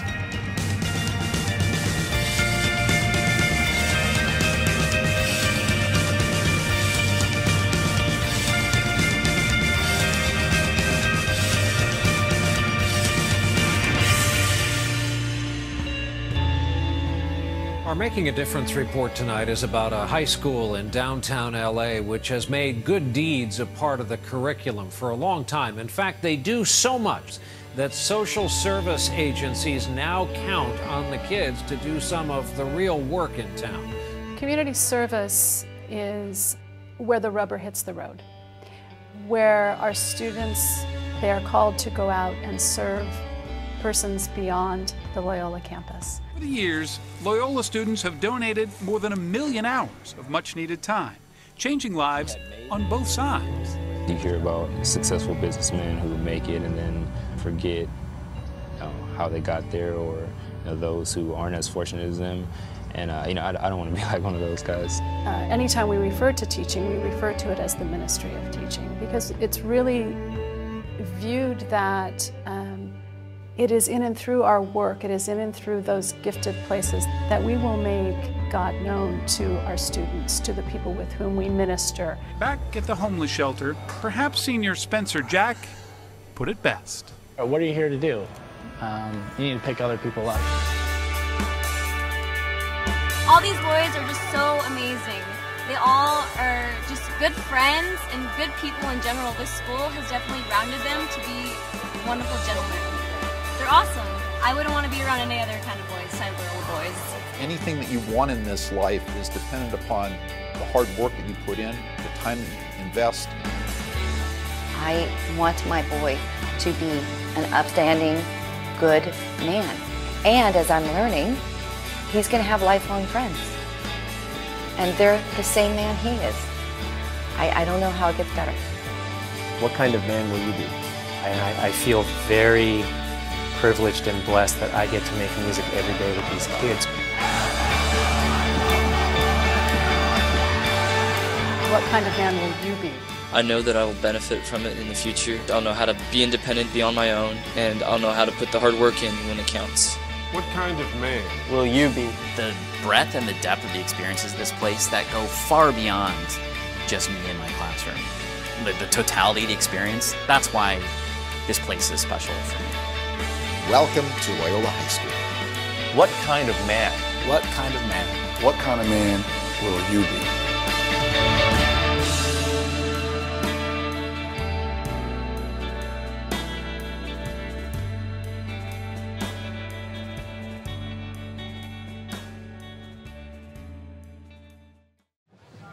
Loyola High School, next year, actually beginning in November, the Jubilee, 150 years. It is the oldest continuously running high school in Southern California. Beautiful view of downtown Los Angeles. You just wonder how many generations of families have come out of this place. You know, just since it's been on this location since 1927. Jim Watson and Danny Farmer with you. Danny Farmer, a 95 graduate of Loyola. Yeah, I had a wonderful experience here, and you know, some of my best friends are from Loyola High School, and it's just nice to be back on campus, seeing a few of them before the game, and I know we're gonna try and meet out after and go to a local watering hole and catch up fellowship on old afterwards? times. Yeah. Exactly. And you know, it's just fun to be here. It's such an amazing school. You talk about the generations. You look at the O'Brien family. Mike O'Brien's a friend of mine. He's got a son here that's on the team, and it's 4 generations. Michael's grandfather graduated in 1917. Michael's father graduated in 1950.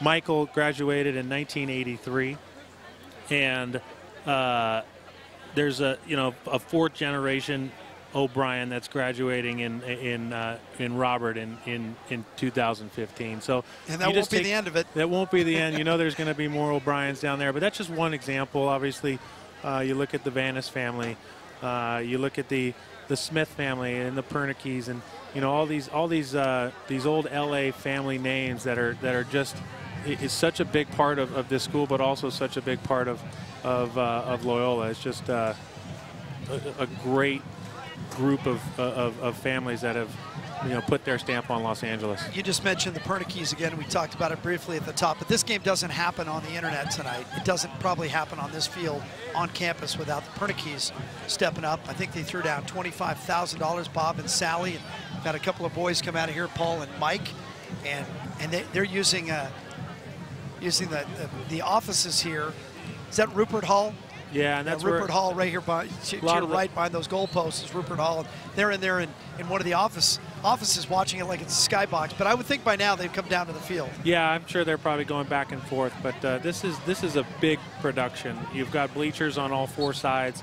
The sidelines are a little tight, like probably a total of 15 yards maybe from the sideline to the actual stands. And you've got to remember there's got to be, has to be referees and players and, fans all kind of right on top of each other. And but for some reason this chaos is, organized beautifully. And it's I would tell you this, it's amazing how well it's come off so far.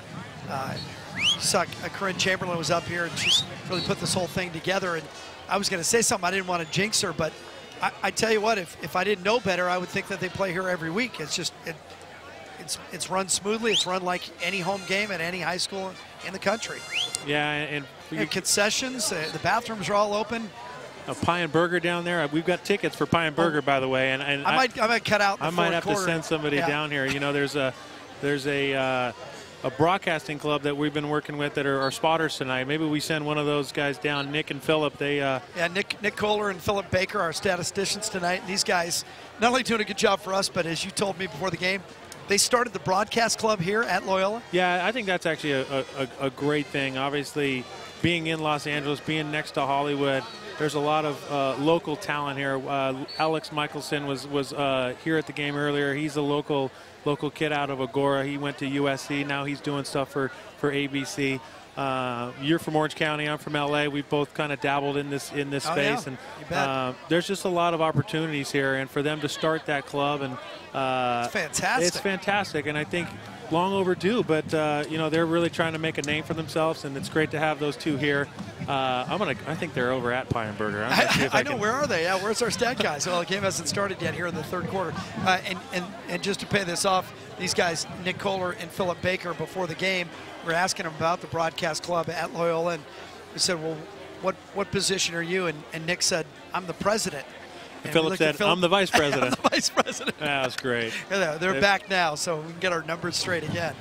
Pretty impressive first half, all the way around. Actually, if you're a defensive coordinator, you're probably spending halftime on the grease board and looking at stats, trying to figure things out, because both offenses rolled in the first half. Yeah, they both have played well. They both have run the ball very well. And from a defensive standpoint, obviously you see that there's mistakes that have been made, and you want to try and hone up and make sure that those 80-yard rushes, those long 3rd and 10, 3rd and 12 carries that from draw plays aren't getting past that first down, and that's really kind of what you're doing in the halftime locker room, talking to your defense.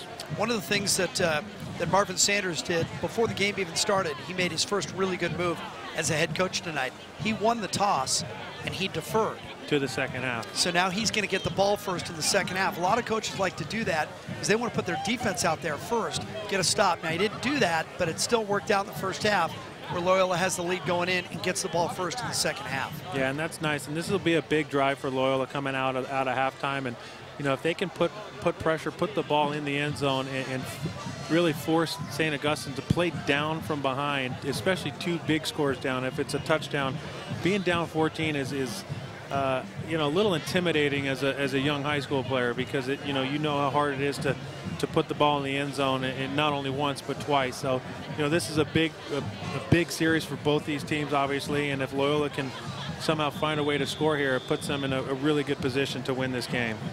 Marvin Sanders is pretty easy to see on the sideline. He's the only guy not wearing a blue shirt. He's wearing a gray shirt and a white hat. So you'll see him walking along bottom of your screen now, just to the right, going near the 50-yard line. That's your new head coach, Marvin Sanders, now in his 2nd season. You know, we asked him, you know, he coached 20 years at the collegiate level. Why all of a sudden do you take a head coaching job at the high school level? And he immediately talked about growing up in Chicago on the south side, Thornwood High School, and his head coach, Bob Jackson. He said, that was the man who made it possible for me to go to college. He went on to Nebraska and got a whole career out of it.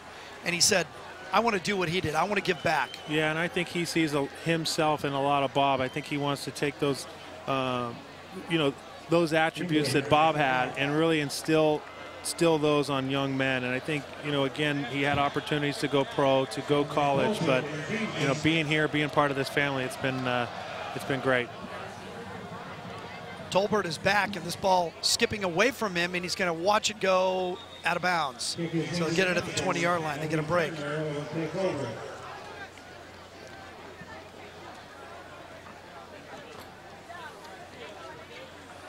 So here we go. First drive of the second half for Loyola. And as you mentioned already, they have the advantage in this game at 28-21, but I believe that they still have the momentum. So it's a question of whether St. Augustine can stop this Loyola offense. We haven't seen a punt in this football game yet, either side. Right, and again, that's the talk at halftime. You know, there's going to be maybe some foul language at the defense for not having any stops. But what, in football? Exactly.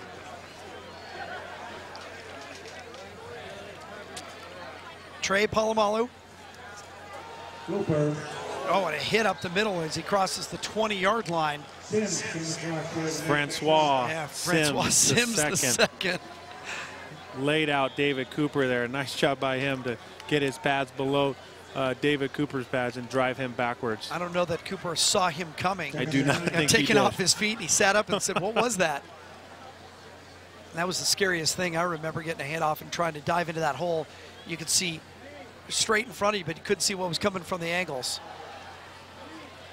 Once again, Loyola tries the middle with Cooper. Yeah, and they brought Tommy McAndrews in motion as a kind of a fullback in motion. You know, he plays tailback, he plays linebacker, and trying to get some extra bodies up the middle, but it hasn't worked for the first two plays here in the second half, and it brings up about 3rd and 8. We've got a man down here for St. Augustine. We'll try to get the number when we can. Looks like one of their linemen. And it looked like they were working on his right side, maybe the arm, maybe the ribs. Yeah, and you don't like seeing injuries, especially when you see legs moving and you can tell that somebody's in a lot of pain, and it's just... Yeah, when a guy's in distress on the field, it's pretty obvious, isn't it? Yeah, kind of probably one of the benefits of not having replay tonight is not going back and seeing injuries. I think can't do it, Danny, when they show ankles and elbows. I don't want to see it. I turn my head. I have a really hard time as well, and I do think, you know, yes, it is television and you want to entertain, but obviously there should be some sort of sensitivity to somebody's injuries, because some of the things that we see live is, you know, it can be, you know, horrific. I would agree. We're not going to guess who this guy is down. Wait until they get him up. St. Augustine, the Division II champions from San Diego. Last year went 11-2. And they scored over 500 points last year. I think it was 529 points. They just crushed just about everybody. They started out a little slow, and then after that, they really caught on. And they last year, 529 to 188. Yeah, and they've got a big game next week against Otay Ranch, and obviously they've already played Oceanside. Oceanside's one of those other powerhouses, and You know, they Sam play a Van tough Horn, schedule by as the well. way, 46 going off. Sam Van Horn, he looks to be all right, at least for now. See, they're working, it looks again on that, It's maybe that right arm. side, and yeah, it looks like he's in pain, but I'm glad he was able to walk off on his own feet. Yeah, keep an eye and see if 46 can make it back into this game. Fortunately, we don't have anybody working the sidelines to get an injury update, and because these are high school kids, we try to leave them alone on that sort of thing anyway. There's Cooper. He has some space. He's got some help. Cuts it back. Cooper across midfield and tripped up, or he might have gone. Jordan Brooks saved a touchdown here for St. Augustine. This was a beautifully designed screen to the short side of the field. Polamalu did a great job faking and gave Cooper a nice, easy, catchable ball. The line was able to kind of fend out and block men and put bodies on bodies. And great job by Cooper picking up a huge chunk of real estate there. Jordan Brooks stopped him there, or else he would have been all the way to the house. Love seeing those big heavies moving downfield too as one unit. That was great work by the offensive line. Beautiful. Polamalu's done an excellent job tonight. What you talked about is Talbert now off the left side, and he step out. No, he stayed in. That was a Reggie Bush move. Wow. Daniel Talbert takes the handoff, goes all the way to that sideline. Just a right stayed club. In. Yeah. Right club. Sorry, I'm going to push you to the sideline. I'm going to get a couple more yards. Nice job by Tolbert there. Remember the play I'm talking about, Bush against Fresno State at the Coliseum? I was working that game, so I was standing right there, and he put the ball behind his back at the sideline. Amazing. He was such an unbelievable athlete. Inside the 20-yard line, opening drive of the second half for Loyola. Trey Polamalu looks back at his coaches, hands off. There he is again. Tolbert, penalty flag. This one's going to back up and get somebody this for one's a hold coming here. back. Tolbert had a touchdown in the first half from a couple of yards out. David Cooper, you've seen a couple of times on this drive, number 5 right there on your screen. He had 2 touchdowns in the second quarter. Yeah, and this is a big penalty because you're already in field goal range, and this pushes you way back.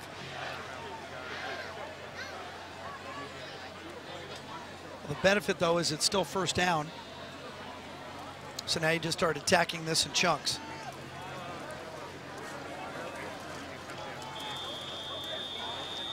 Cooper's back. Reardon's in the slot. That's Christian Rector there, standing up in the flanker position. I'd run behind Rector. Instead, they throw it out to Reardon. Nope, it's Cooper, excuse me. Cooper pushed back immediately once he caught it at the 23-yard line. Oh, it was Reardon. It was Reardon. The 5 and the 9 kind of looked very similar from well, right I saw here. him in the slot, but I thought he took off. Yeah, but I love this play where they're getting the ball to a slot receiver with a blocker over the corner, and what it does is allows that receiver to make a decision, take it inside or take it outside, get 6 yards, get 8 yards, or if you're Miles Bryant, take it a lot further like he did earlier. But a nice job by Reardon getting some of that real estate back. Trips to the left. David Long at the bottom. That's David Tolbert. Cooper. There's Cooper around the right side. Remember, they have to get all the way back inside the 9-yard line, almost to the 8-yard line for a first down. Yeah, and Cooper did a great job right there, just lowering his shoulder and get a few extra yards. That But puts now them it's inside at least the 20. It's manageable now. I mean, now you're back to a 3rd and 10. That's exactly right. What you want to do on first down is get 5 or 6 back, get another 5 or 6 back, and get as much as you can, because you don't want to be put in situations where you're, 3rd and 10, 3rd and 12, 3rd and 15. 8:45 to play, third quarter. Loyola, first home game on campus since 1949, leading the St. Augustine Saints of San Diego 28-21. Polamalu tucks it down, looking for some space. Did not run out of bounds, stayed on the field. It's going to be 4th down, and it's going to be 4th, 8 or 9. I think they're going to kick a field goal here. This is a great decision by Polamalu not to throw this ball. They had 2 outside breaking, 2 receivers outside breaking in. Didn't feel comfortable. He tucked it, got just 1 or 2 more yards to put his kicker in a situation where he can make a field goal. These are big Diego points Cacho here. Sosa, who told us he can kick it 50 yards, so this is 55. This is only 33. So distance isn't the problem. He pulled it left and missed it. Kicked it into the student section. Plenty of leg, just came over the top of it. But that's a stop for St. Augustine for the first time all night long. Yeah, and that's that's a tough break for Loyola to have a hold on 1st and 10, bring it back to 1st and 20, and that that just emphasizes those mistakes that are made can really put you in a tough spot. So out comes Tommy Goodridge, a senior quarterback, first-year starter. 3 years on the varsity, though. He was a safety last year. And now he's going to get under center with a chance to drive his team down for the tying touchdown. So they give it to Preston. Preston had all of their touchdowns in the first half, and he weaves his way out to the 25. Yeah, and Preston's got so much speed. He can just quick burst, step back in, quick burst back out, and that's what he did there and picked up 5 yards just like that.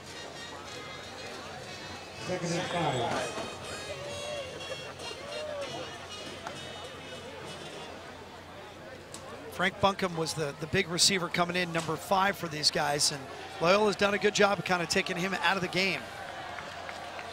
Yeah, I haven't called his name much on offense. And he's not even on the field for this snap. But Elijah Preston is. Preston, he's dangerous every time he touches it. 4 guys drag him down across midfield. Boy, this kid is talented.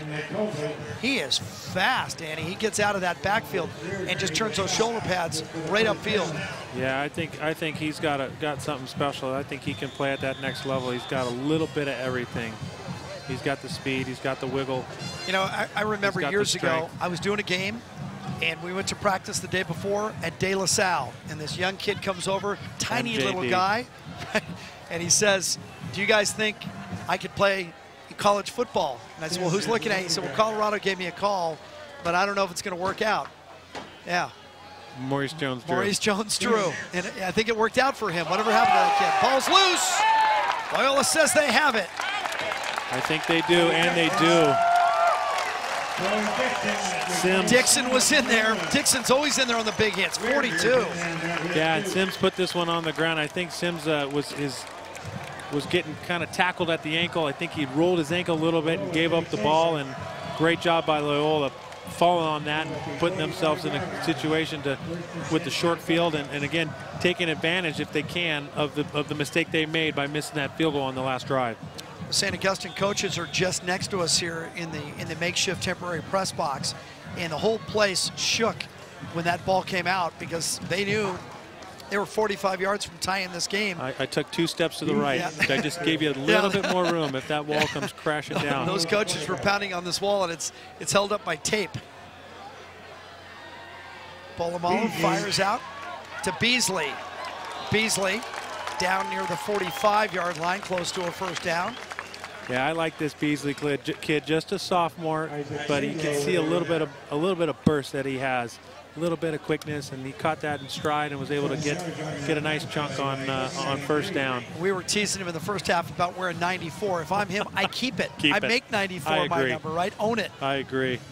I was so disappointed rocking 91 as a wide receiver. He's got to do it as a tailback. He touches the ball way more than I did.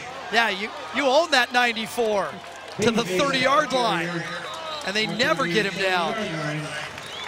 Whistle came in before he hit the turf. Yeah, he's got great football speed in between the tackles as well. Kid's 16 years old. Yeah, he's got a little bit of something special, and Loyola's lucky to have a guy like this for two more years after this. 16. I was afraid of the neighbor's dog. This guy's running into the linebackers. But think about these running backs: Cooper, Tolbert, Beasley. They're all Beasley different again. and unique, but they have the ability to move the ball down and here's down the another field. flag, though, coming in. That was thrown in by the referee.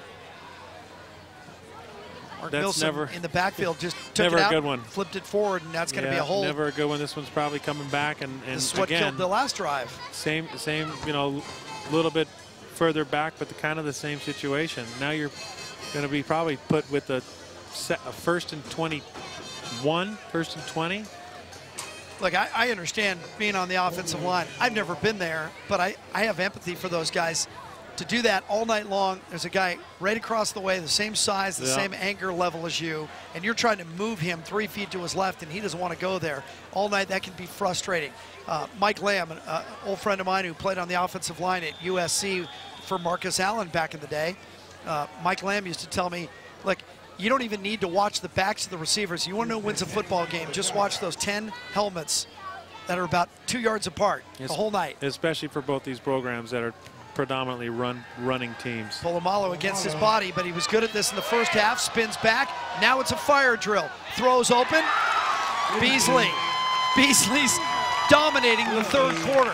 Polamalu extended that play. It must have lasted 3 minutes. And standing alone, Beasley making himself available. And again, this is what you really don't want to teach. Yeah. But at the end of the day, you have a nice result, a nice gain. But you know, this coming across all the way across the formation and finding an open receiver with that long throw, that's definitely not how it's drawn up, but the result is nice. Crowd quiets down. Polamalu takes a low snap, turns and throws. No flag. Incomplete. They were trying to go to at Tolbert again. David Tolbert. He thought he was being held up. Yeah, and I watched that. I watched him at the line. I saw them press up top, and he got a nice release. But this ball needed a little bit more air under it. You could tell Tolbert's a little gassed out there, a little bit tired, so he comes to the sideline. But that ball just needed a touch of air, and I think Tolbert would have been able to run under that. 3rd down and 4.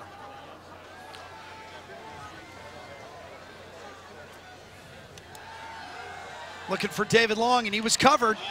Polamalu's going to run for it. Got it. 1st down. Stays in inside the 10-yard line. See where he stepped out. They're going to mark him out at the 13. Yeah, they were designing a little hitch route here by the outside receiver, put him in motion and put him at a spot. You try and hit that, but there's a lot of pressure up front. Luckily for Trey Polamalu, he was able to guide his way over to the opposite sideline and pick up a 1st down. Andrews back in now for Loyola. Drake is tailback. Beasley. Beasley dancing in. Touchdown. Wow. Come on. Wow. Drake Beasley looked fantastic on that drive, and that run was his best effort of the night. Stop it. Wow. He needs to keep that 9-4 on there. Oh, man. Wow, that is an unbelievable run. Made a lot of people miss. Did he throw a pirouette in? I think so. I saw that. I saw that. His first touchdown of the night, and another big one for Loyola. Only score of the 3rd quarter for either team. Yeah, and I remember talking to Marvin on Thursday when we were here, and he likes to bring up young guys because he wants to have them develop. The ones that are more physically fit, the ones that are more physically developed, and obviously Drake Beasley is one of those guys, and to see him thrive as a sophomore is great for this, again, building the future. Diego Cacho Soso with another extra point, his 5th of the night, and it's 35-21. And so once again, St. Augustine, just like they did St. Augustine at the end of the 2nd quarter, they had to drive and score. I think again, they need to drive and score right now to stay in this game. Yeah, they do, and again, that's 2 big scores there. And when your quarterback hasn't completed a pass, you know, it can be a daunting task looking at that scoreboard as the time kind of winds down here in the 3rd quarter. Especially since this isn't a passing team, at least not so far tonight. Absolutely.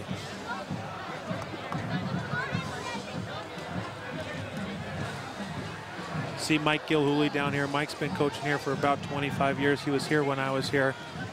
Rick Pedroris is down there as well. He coaches the offensive line and the running game. You know, they really are the staples of this, you know, Loyola program. And, you know, Marvin has done a great job in incorporating those guys into, you know, into what he wants to accomplish. Obviously, Gilhooly has done an unbelievable job with their special teams. And, you know, it's interesting. You see some of the college kickers, and Loyola has a high school kicker that actually kicked the ball. And so that's a tribute to Mike at what he's done with his special teams.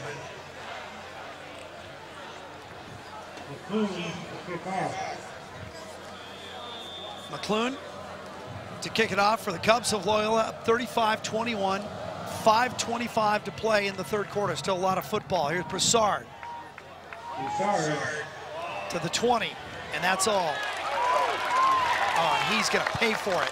He got bent backwards, and he's not happy, and he gets up, and he shoves a guy. He shoved Jordan Brooks. Well, check it. Penalty markers on the play.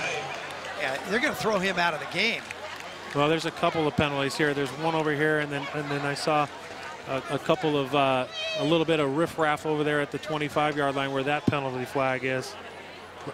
I think Raphael Ferguson for the Cubs is was taunting a little bit, but you know, it's going to be interesting to see how they play this out. There's 4 or 5 flags on the field. I understand Broussard's frustration. He got hit at the 20.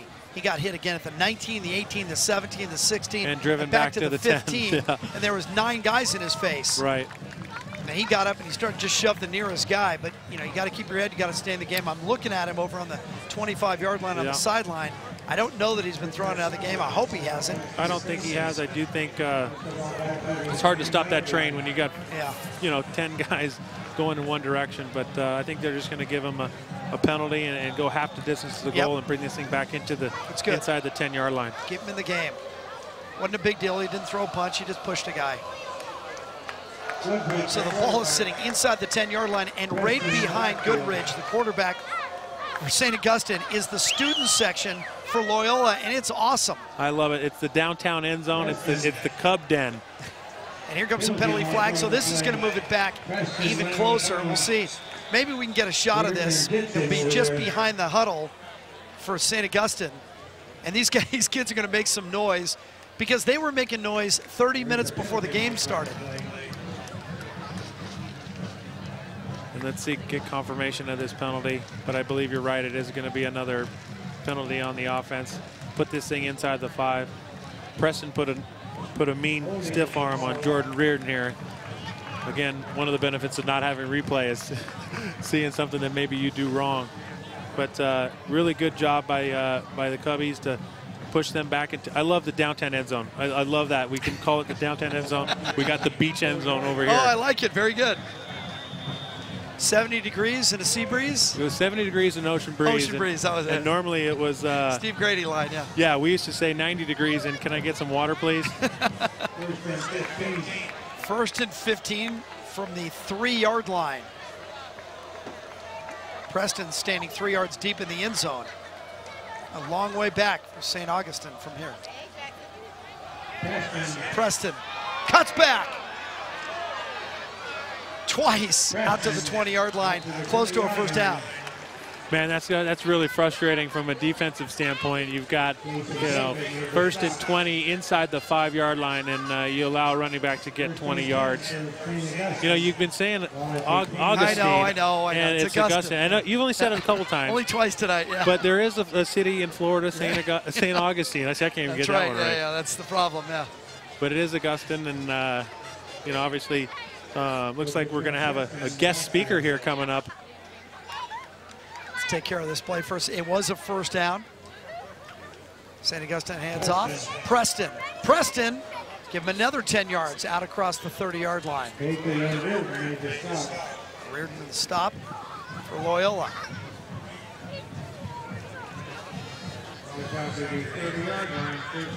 Just over 4 minutes now to play in the third quarter. Again, big drive here for the Saints. St. Augustine down 14 deep into the third quarter.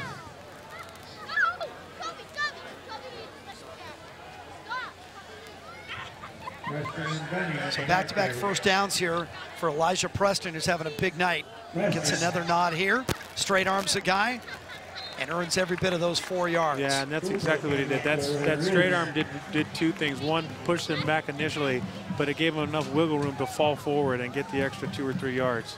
We're joined now in the booth by the athletic director here at Loyola High School, Chris O'Donnell, and I read a quote from you in the paper earlier this week that this was a Herculean task putting this whole thing together because it had never been done before. How do you think it's coming off? It looks great. The alums are so happy. Hundreds of alums have come through tonight and said, what a great event. We hope we can do it again. See, now you've created a monster. Yeah, now you absolutely, have to repeat the feat. And it's all you, right, Chris? You've done every single thing here, correct? There's a lot of people here at Loyola High School helping out for this game. Yeah, no, it's great. It's been a wonderful thing. Nice job by the defense here to stop that forward progress. That was Sims, and it's going to bring up a third and about 6. Chris, this is phenomenal, obviously, and you know, is it possible that they could potentially do this in the future in hosting, you know, every home football game here? It is certainly possible. After this game, the committee, the football committee who helped put this on, is going to meet, and we're going to decide whether we're going to do that one time or multiple times in the future. Well, I would tell you, I mean, we're not even done with this one yet, but it's been a blast, and I'll tell you, it's pretty smooth. I mean, from up here, looks like everything's running on schedule. That's going to be short of the first down. It's going to be 4th down, and maybe bring up the first punt of the night for either team. So has it gone as well as you expected so far? Better. That's fantastic. There were a lot of alums that were before the game that said, you know, this could be a circus, but the lights have been on, the game's going on, everything I think has been really positive and very well run. And the Cubs are winning. We look really good. Yeah, the offense looks tremendous. Here's our first punt of the night. Miles Bryant is back for Loyola. This guy has just been death for the Saints tonight. Couple of picks and a big shovel pass. And Goodrich, their quarterback, is back to kick. He actually... Yeah, he's their guy. Yeah, he's has a nice average on the year. But they're going to get called for delay, so they're going to have to back it up even further. Chris, talk to us about the upcoming school year. Obviously, football's in season right now. Give us a little bit of background about some of the sports that you're maybe looking forward to, and kind of the upcoming seasons that are that we can look forward to in this 150th year. Our water polo team's up in Santa Barbara right now. They're in the semifinals. That's a big tournament. The Santa Barbara tournament. Yep. We won our first 2 games today. We're ranked number 3 in CIF Division I. Our cross country team is ranked 3rd in Division I. They run Ryan's down going to pick it up. Night. And down at 35. Sorry, Chris, keep going.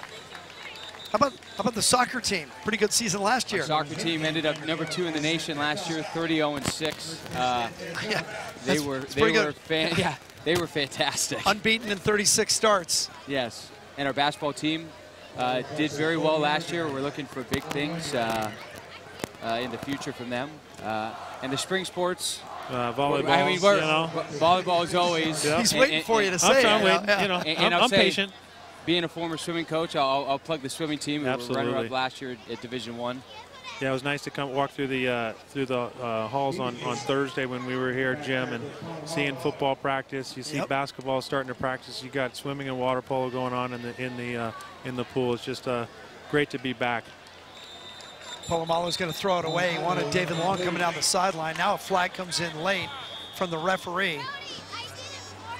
I think he just threw it away. There's no one intended. Did he even get back to the line of scrimmage? Looks like it's going to be intentional grounding. Intentional grounding, yep. There's nobody around it.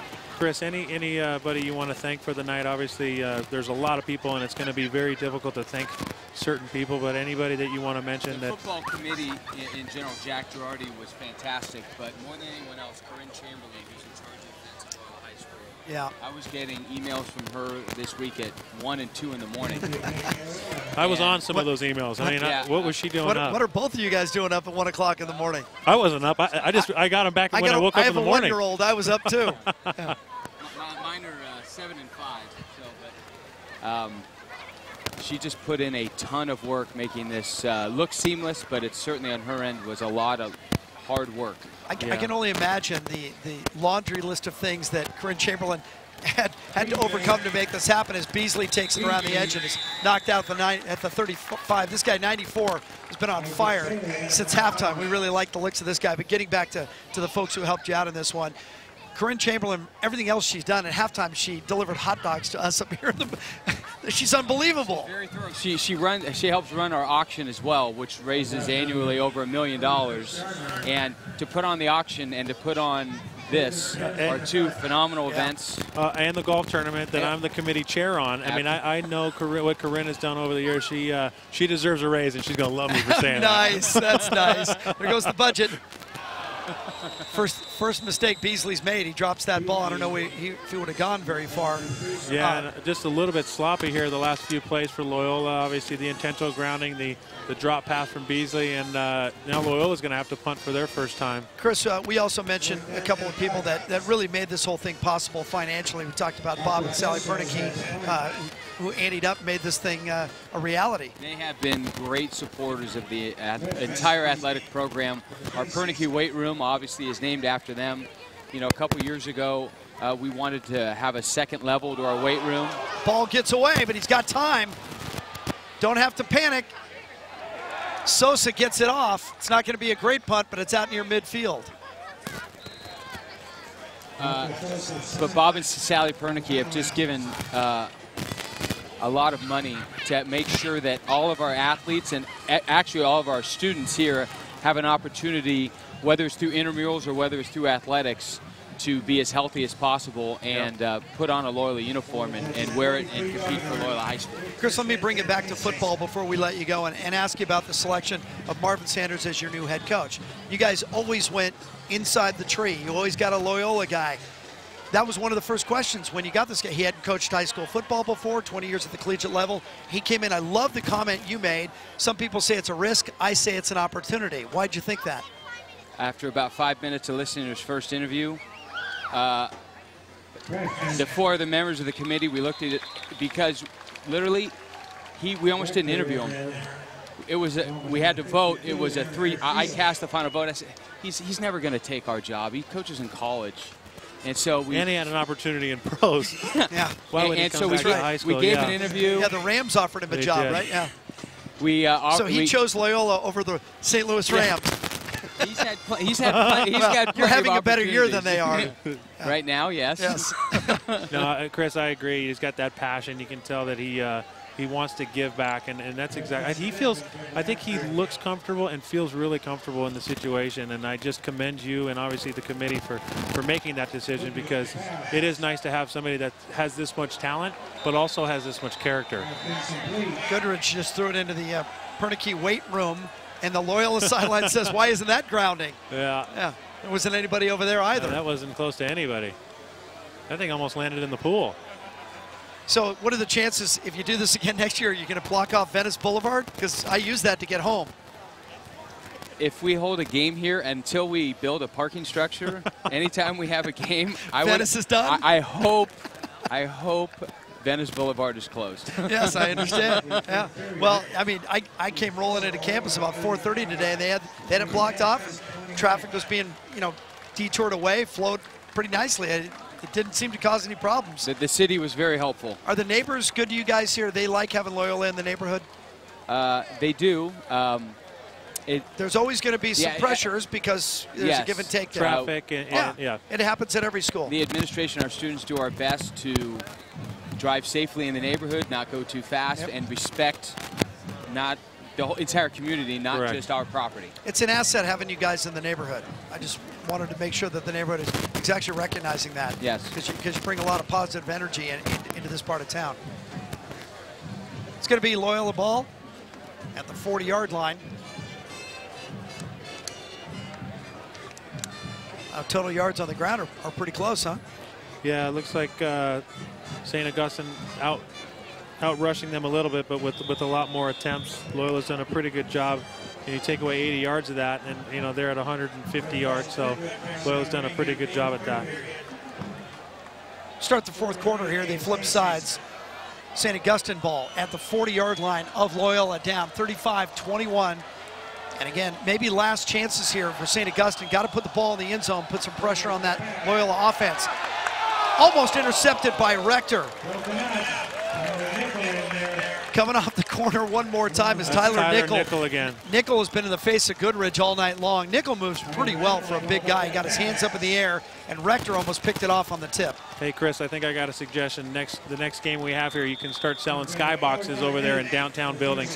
Just put put some telescopes and get them here if you need to get that. It's a great view. I wanted to rent a helicopter to take a picture down on the field of an overhead shot, because I think that would have been that would be an amazing. Ask one of the newscopters. It's not too late. Well, for the 150th, maybe we can get that accomplished. We can always improve on punting. Correct. Leave something for next year. Exactly. And Chris, you know people are going to say if you're going to do one next year, which game is it? Do you guys know which game it would be next year if you did one?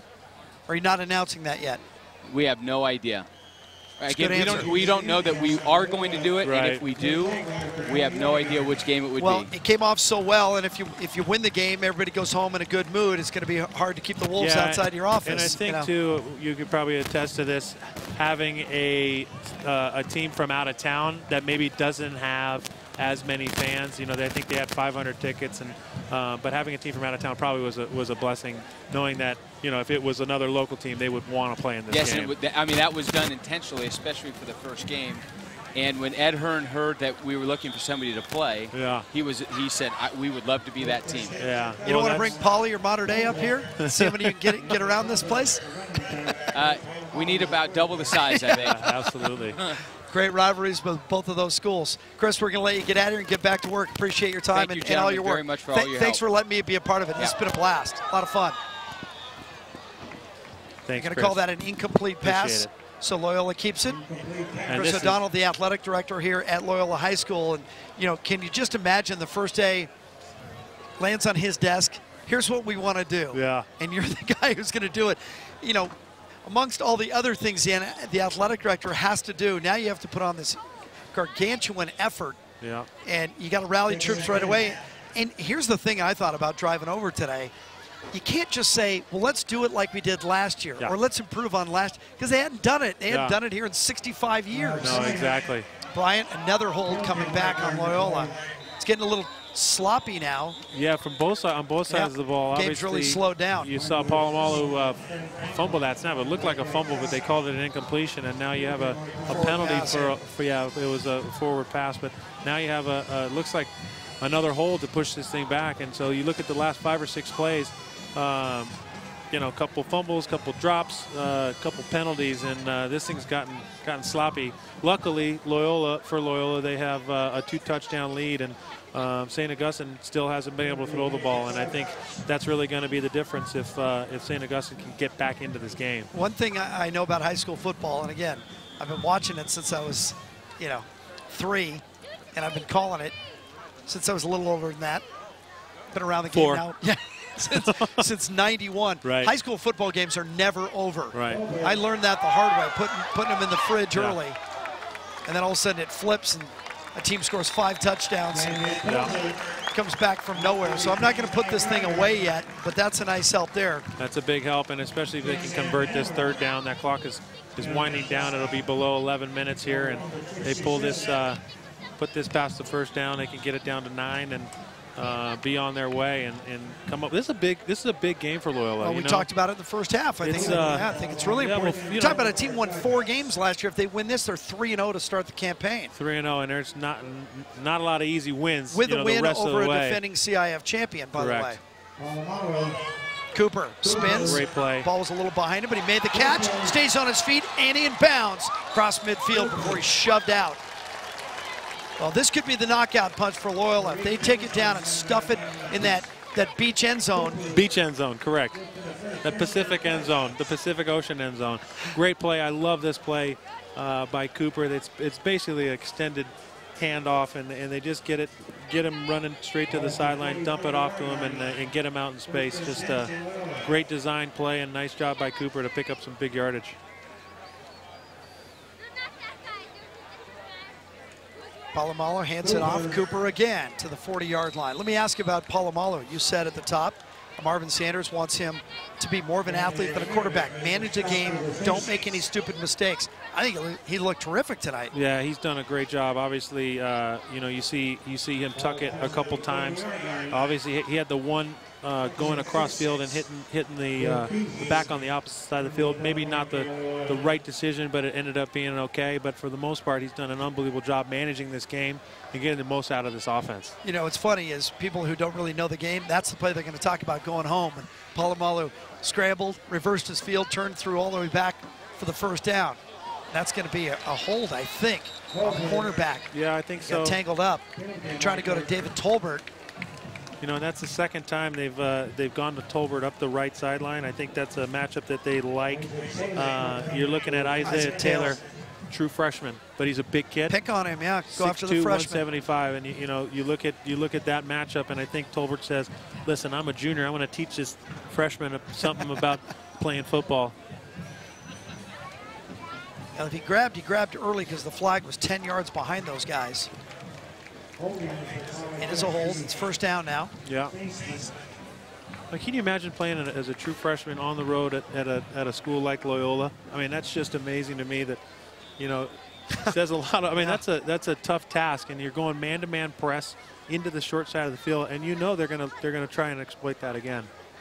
Same two guys are lined up at the bottom of the screen. And then there's a better throw on this last one by Trey Polamalu to get that up in the air. And he's going right after him again. Tolbert. Oh, and he almost caught it, and it was almost intercepted first. Taylor had it, bobbled it, ran out from underneath it. And then Tolbert reached back and almost caught it for a touchdown. Did I tell you I thought they were going to go back to it? They went right back to it. You know, that's a benefit of being 6'2". You know, he may be young.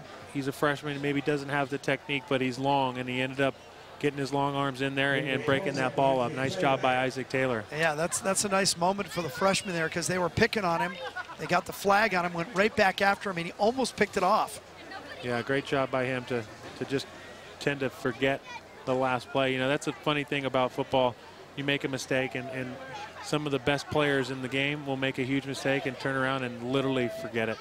And that's what you have to have. You have to have a thick skin and have the ability to come right back after even making a mistake or doing something, you know, something wrong. If you want to look ahead for Loyola next week on the road, no, actually they're at home, but it's on the road. Home, but it's on the road. LA Correct. Valley College, not here, but it is a home game for Loyola against Salesian from Boyle Heights. Their Mission League opener is going to be September 26th. That's at Chaminade. Now, the Mission League, a different look this year, and you mentioned it before, but let me just list the teams for people who aren't aware of this. The Mission 7, this is a brutal league. Brutal. Alamany, Bishop Amat, Chaminade, Crespi, Notre Dame, Sarah, and Loyola. Every one of those teams could win the league. Well, and they've all had strong programs over the life of their programs, and even more recently, a lot of those schools have been some of the top schools. So yes. It's going to be an awful schedule for a lot of these teams, and what's going to happen is teams are going to have to be consistent, and they're going to have to limit their mistakes. Drake Beasley, that's somebody that they've discovered tonight, I think. I think this is a kid who's going to see a lot more time and a lot more touches. He did have 100 yards last week, but so did everybody in the backfield. But you're right. I think we're going to see a lot from this kid, you know, obviously as the year goes on. And again, that's the one benefit is when you go into a tough schedule like the Mission League is going to be for them, what you need is depth, and they've got depth at running back. They've got depth on the outside as well. They've got the two Tolberts, they've got Reardon, they've got guys that can kind of fit into spots, and I think that's the one thing you're going to have to get through the grueling season that they're looking at. Polamalu glances out to his left, saw Miles Bryant.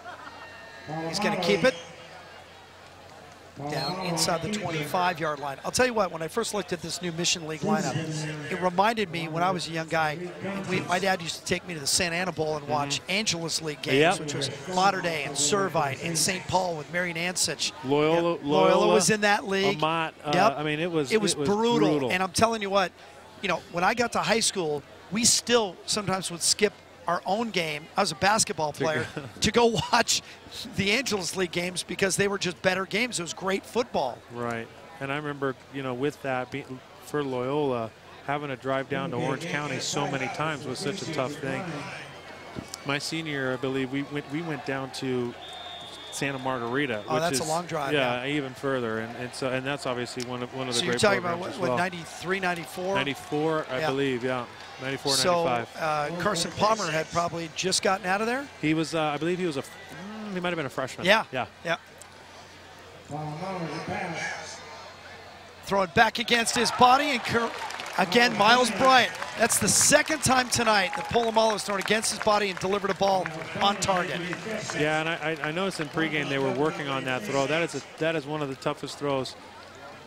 Running away from your strong shoulder and throwing a corner route. And he obviously delivered a second strike, this one to Miles Bryant. If you're an offensive coordinator, why do you call that play repeatedly against your quarterback's, you basically do his weak side? Because he's good at it. And that's what you do. You play to somebody's strengths. And obviously Marvin has noticed that throughout the first few weeks, throughout camp week, the Camp Dawson. He's actually noticed that, and obviously he's instilled that. Bryant comes back in with the play here. And what I like is they've opened up a little bit to the playbook, and I think it's nice. They're running plays that are look similar to other plays. There's Bryant, still on his feet. And he touchdown, Miles Bryant. He deserved that one. He's the guy who changed the game with back-to-back interceptions in the first half. Touchdown, Miles Bryant. Yeah, this is great. They get him in motion and run him off the left tackle, and again, another one of those talented skill position players. And Loyola's got some guys that can move, that can wiggle, that can run, that can shake, and I think that's going to benefit them down the road. Sosa extra point.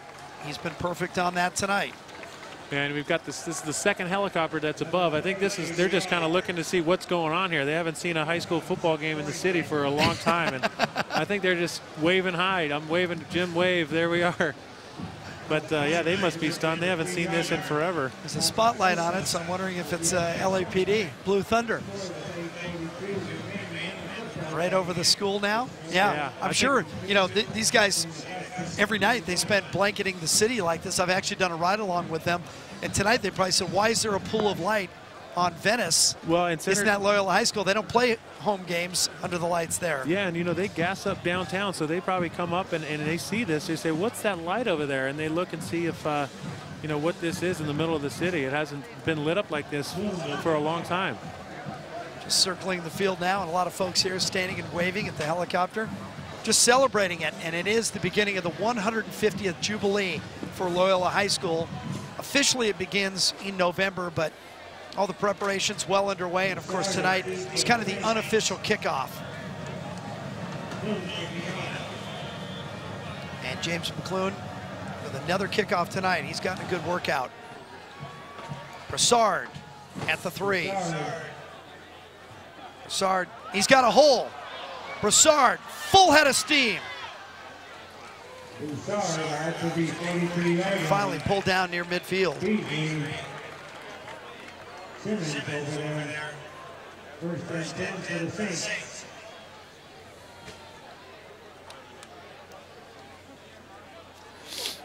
Want to remind people that are watching it now, if you joined us a little bit late, the game rebroadcast is available on YouTube. It'll begin later tonight or tomorrow morning, so you can watch this in its entirety again. And probably by the time you're hearing this, a lot of people from the game went home and watched it again with their cereal on Saturday morning just to see what it looked like.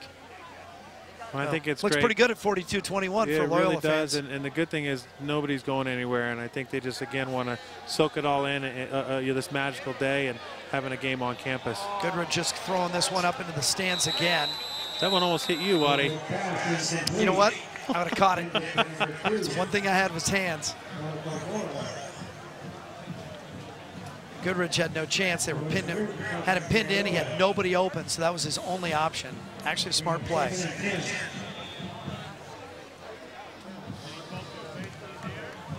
St. Augustine, defending D2 champions out of San Diego, but it's a different team now, as happens in high school football. Graduation causes some attrition, so this is a team that's still a work in progress. They're 1-1 coming into this game. And next up for these guys, Otay Ranch next week. There's Preston again. Love that guy.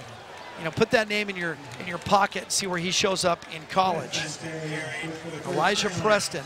I mean, he has the potential to run for over 5,000 yards in his career. I mean, He's only a junior now. Yeah, only a junior. He's up above 3,000 now. He's probably have another 1,000 probably this year. Well, he's going to get that. He had 13 as a freshman, 1,300, 1,500 as a sophomore. About 400 now.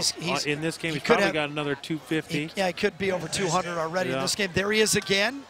You know, he's just one of those downhill guys. He's quickly through the hole. He sheds guys, and he fights for the extra yards. And he's not a big guy. But I think because he's not a big guy, that's why he's developed this style of running. When you're 5'6", you got to take people on. You got to run right past him if you can. And Preston's got his hands on his hips because he knows he's getting it 3 out of 4 times. Maybe 4 out of 4. Maybe 5 out of 4 times, Jim. Goodrich. Pressure coming. Throws. Got a man out in the flat. We haven't said that a lot tonight. It's Zach Tota, the tight end. Yep.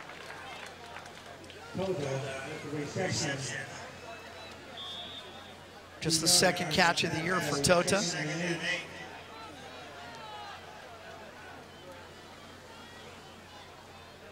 St. Augustine hasn't given up. Still 7.5 minutes to play. They are down by 3 touchdowns. Get one here. Maybe get a stop. Great job by Cooper. David Cooper, all night long we feature him offensively. He makes a big defensive play right here against Elijah Preston. And again, that's the benefit of having three running backs. You can put Cooper on defense, have him focus on defense, give a couple of those carries away to Tolbert, to Beasley, and allow him to do what he does really well and play defense. He's a spectacular athlete and showed it there on that play, taking Preston down from behind. Clock running, and I can hear the St. Augustine coaches next to us saying, gotta hurry, gotta hurry. These are all seconds that you're gonna need at the end. Gotta score first though. Ready, ho. Goodrich stepping up into the pocket, gonna run. And that's a play that if I sit Goodrich down maybe on Monday and look at this tape, I tell him, look, you ran into the teeth of the defense, stay there. Give your receivers a chance to work free. Yeah, I agree because with now that. it just brings up a 4th down and 6. Right, and they're putting a tough spot here because 4th and 6 in field goal range, but you don't really need the field goal. Nope. So they're going to have to go for this here, and getting, 4th and 6 is one of those tough down and distances to be successful. He's a good athlete. I'm just saying he didn't need to force the play. He could have waited, stood there, and waited for a receiver to come free. Yeah, maybe bleed himself just a little towards bit. the far sideline. Hold up, give somebody enough opportunity to get open, but he ended up taking it off right away and putting him in the 4th and 6 situation. Super easy for us to say it from up here, though, isn't it? Yeah. No. Yeah, exactly, right?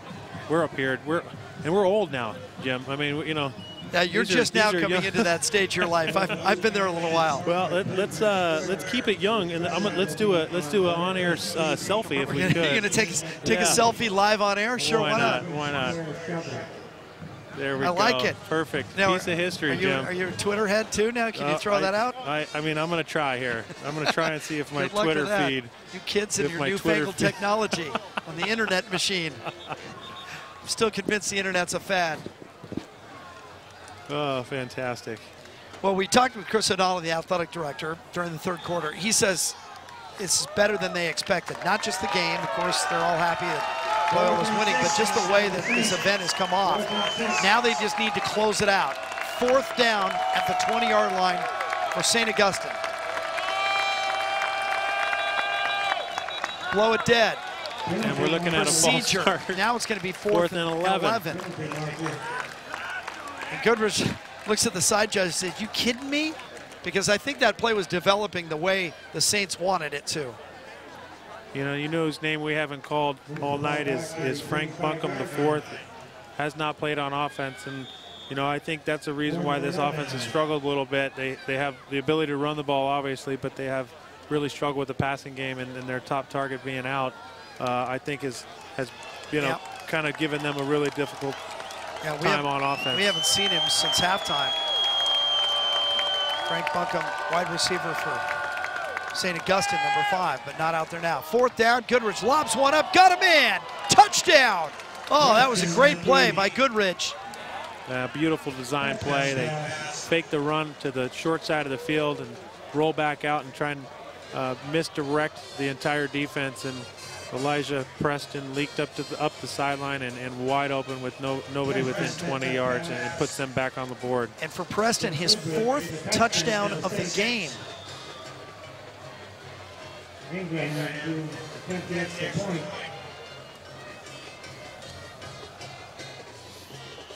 Well, it keeps them in it now at 42-28.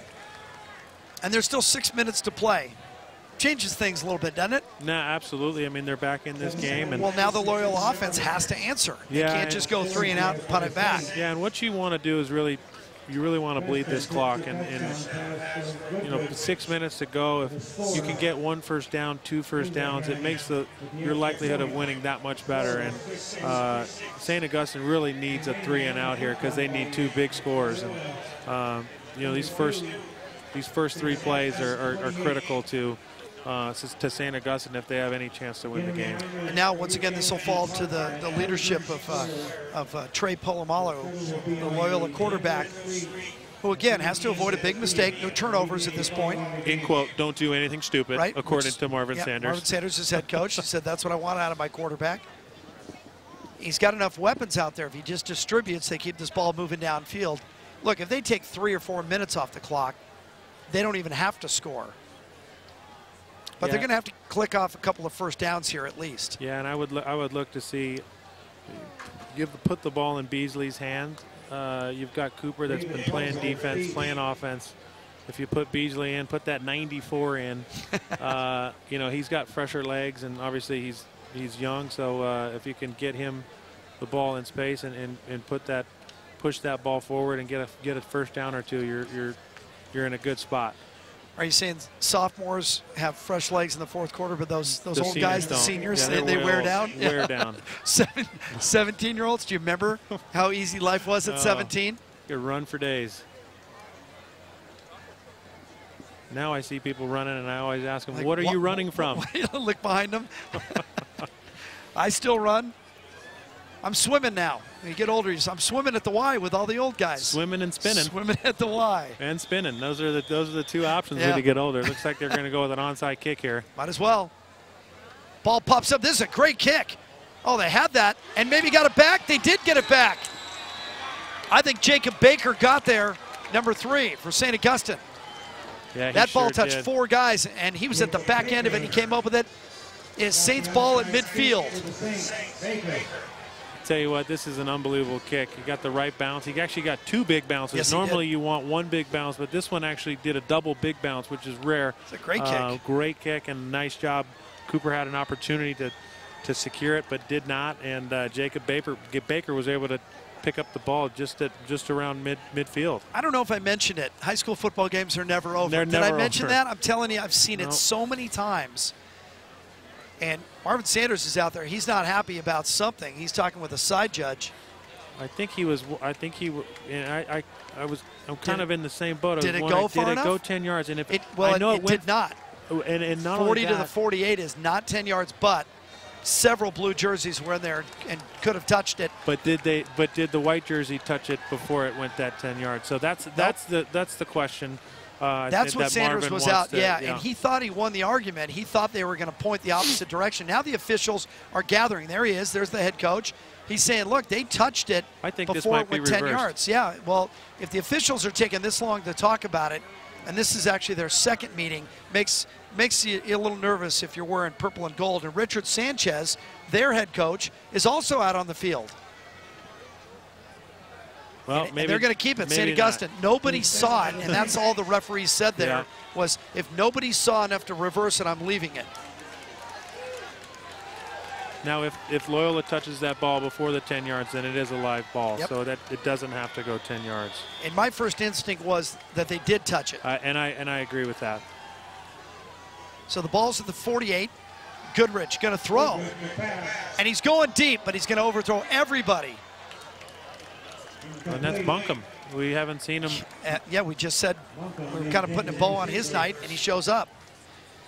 This guy, you're looking at right there on your screen, is being recruited by Ohio State, Stanford, the University of Oregon.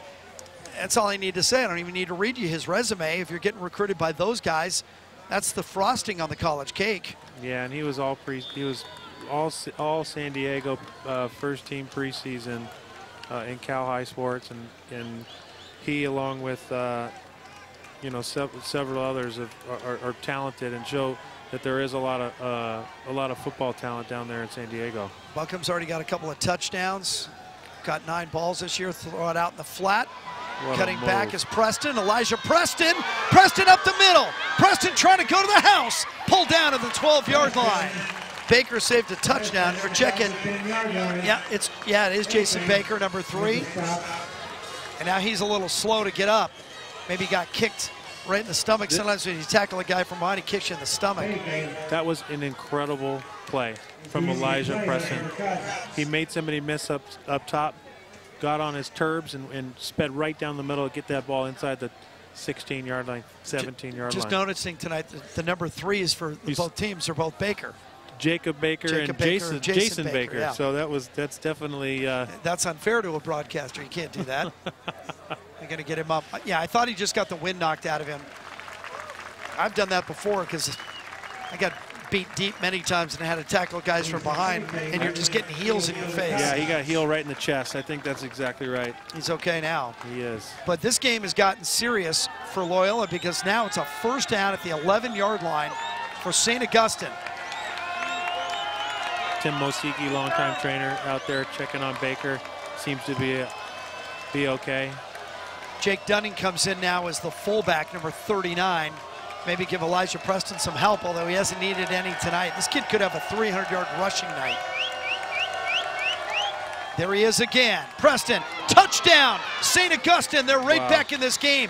5:20 to go. They score 14 points in less than a minute. Wow. Preston's got 5 touchdowns. What a star. What an absolute star this Elijah Preston is. I mean, he has put on a show tonight. He's done it all. He's really done it all and carried this team. I think 2 or 3 completions, that's it. And he's been able to shoulder the load.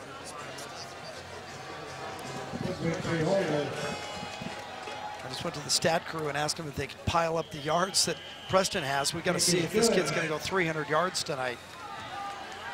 Nick Kohler and Philip Baker are working stats for us tonight. The broadcast club here at Loyola High School. They're sophomores. They've got 2 more years of eligibility. Sure do. This broadcast, we'll have this thing down in 3 or 4. You know what? 3 years. I might gray shirt Philip to keep him for a 5th year. Exactly. 5:20 to go.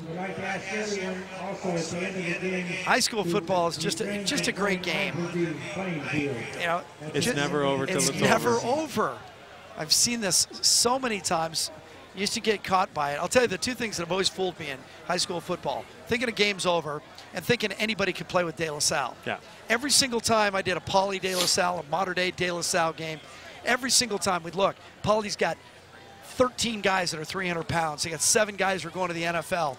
And you look over at De La Salle, they got 42 kids. Yep. Nobody's over 6'1". Nobody's over 240 pounds. And it's a machine. And the game's over, and it's 56-6, De La Salle. And it's a machine. Bob Loudesir, Terry Edson. Terry Edson's taken over for Loudesir, finally retired. They just had the movie come out. I got to call 10, 11 De La Salle games, went to 20, 25 practices. I'm telling you, there was nothing special or out of the ordinary they did. They just did it better. They did it longer, more precise.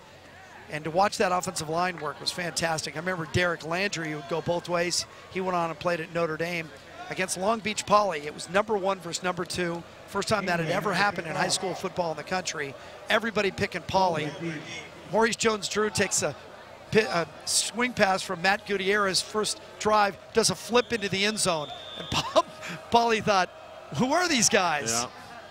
And De La Salle ended up winning that game pretty easily. Tolbert, David Tolbert, out to the 33-yard line.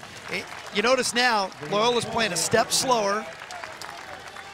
Not quite as explosive. They're playing not to lose right now. All right, so Philip Baker just hands me the numbers here. Elijah Preston, 292 yards rushing. 292 rushing, and he's got 66 through the air.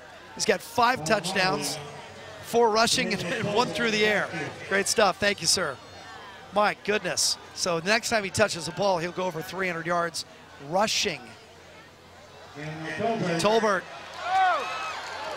And right at the first down marker, and this is important he may have because gotten that. you can take a couple of minutes off if they give him a first down. Well, actually, you don't want the first down because if Not yet. in a perfect world, you'd want it just short and then get the first down on the greedy. next. You know Marvin Sanders said, give me the first down now. I don't want to have to earn it again. I agree. It's 2nd down and 1. Polamalu. Yeah, just take your time here. Yep, no hurry. We don't see a clock. We don't see a shot clock, as they say in basketball. Shot clock.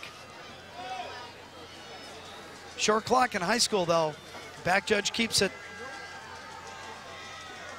Long time here. Tolbert, first down to midfield.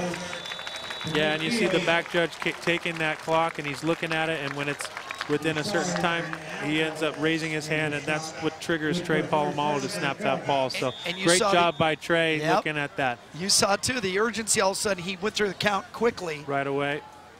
Nice job getting that first down, too, getting that clock down. 4:15 now to play. Loyola, its first home game on campus in 65 years. Trying to go 3-0 to start the season after 4-6 last year with all those sophomores. Now they're juniors.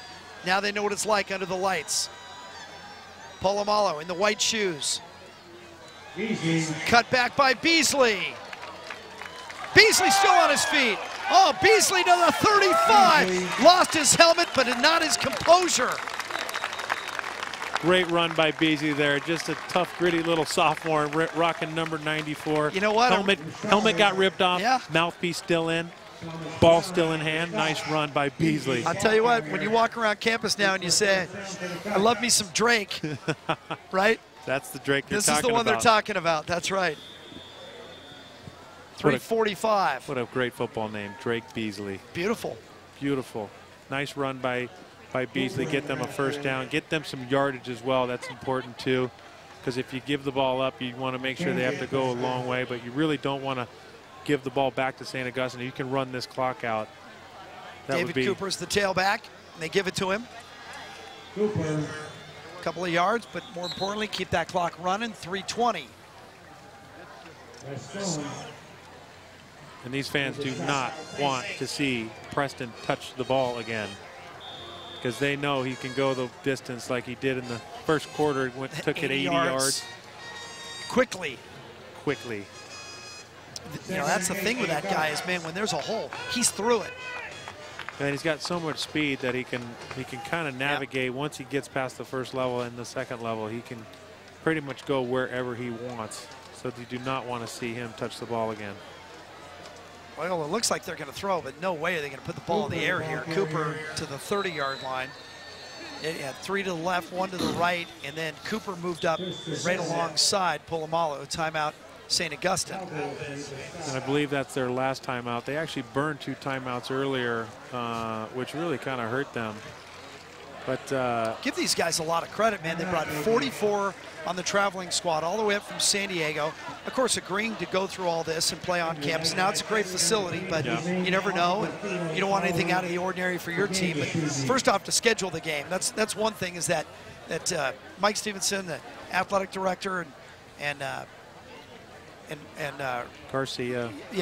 Richard Sanchez, their head coach. These guys said, look, we're beating everybody in San Diego. We want to see how good we are. So they schedule Vista Murrieta and Loyola out of section this year. A lot of teams wouldn't do that because you want to get double-digit wins. You want to get into your playoffs. You want to make yourself, ripe for state. And I remember my junior year, we'd agreed to go play a San Diego team in San Diego, and it was San Diego Morse, and Morse was a really good team back then. So making that commitment to do that, to take that drive, was a big commitment. We ended up beating them, which was wonderful. But it's a tough task, and it's a long bus ride home if you don't make it victorious. Polamalu looking at Christian Rector out there, going to keep it himself. Did not get to the sticks. It's 4th down. Great job by Sims to keep him from getting that first down. He got a bounce? I thought he stayed in, but the clock does look like it stopped. Loyola called a timeout. Want to help me with that one? No, the St. Augustine. He Okay, he actually pointed the wrong signaled it direction. correctly. So All right, St. that Augustine, seems yeah. to be St. Augustine's final Well, timeout. I looked out at the Loyola bench to see who called the timeout. They looked as confused as we did. They all looked at each other. So who called the timeout? Well, and it was good because Palomalo did get down and force St. Yes. Augustine to take that timeout. But again, you're in a situation where it's 4th down. You know, you're really out of field goal range. Although, yeah, you're looking at 47, 48 He yards. can kick it. He said 55, right? Well, onto the beach side. I think that's into the downtown end zone, not into the beach end zone. But you know, again, this is a tough spot. You know, do you run? Do you pooch kick? Yeah. You know. Yeah. That's why you're up here. You're the expert. You're the football guy. I'd ask you what you do with it, but well, my old I'd give it to Tolbert. My old basketball coach just tapped me on the shoulder, and I got as scared just now as I did back in high school. It's Bill Thomason who runs the show here. Here we go. It's 4th down and 3 for Loyola. A first down might seal it. And now Loyola calls timeout. Yeah, trying to dry them off sides there, which is a smart thing to and do. Give them a little extra time to think about it. Give them extra time to think about what they can do and what kind of play they want to draw Ask up. Bill Thompson what he would do. Bill, what would you do in this situation? You're gonna run it. You're gonna pass it. You're gonna kick the field goal. Run the veer, belly series. Run the veer belly series. Fake it and have Palomalo go keep it around the That just sounds old school. Yeah, 1953 called. They need their playbook back. Lou Stewart gave me that and yeah, Lou Stewart, yeah, the old Loyola coach gave you that one down the sideline. Well, Lou had a great line, and I'm going to clean it up for broadcast. but I said, hey, Coach, it's a great honor to meet you. I know you won a lot of games here. And he said, well, I was just smart enough to give the ball to Grady. Yeah, that's right. He had some great talent. Mike Bergdahl was one of his players, and then George Kuntz was after that. He had some great players here. They're going to kick a field goal. They're going to give him a 46-yard field goal attempt. Oh, this is dangerous here, but if he hits this, they seal it. Another thing they could do is snap it directly to the kicker and have him punt it down. Don't get tricky here, Farmer. Diego Cacho Sosa from 46 yards out.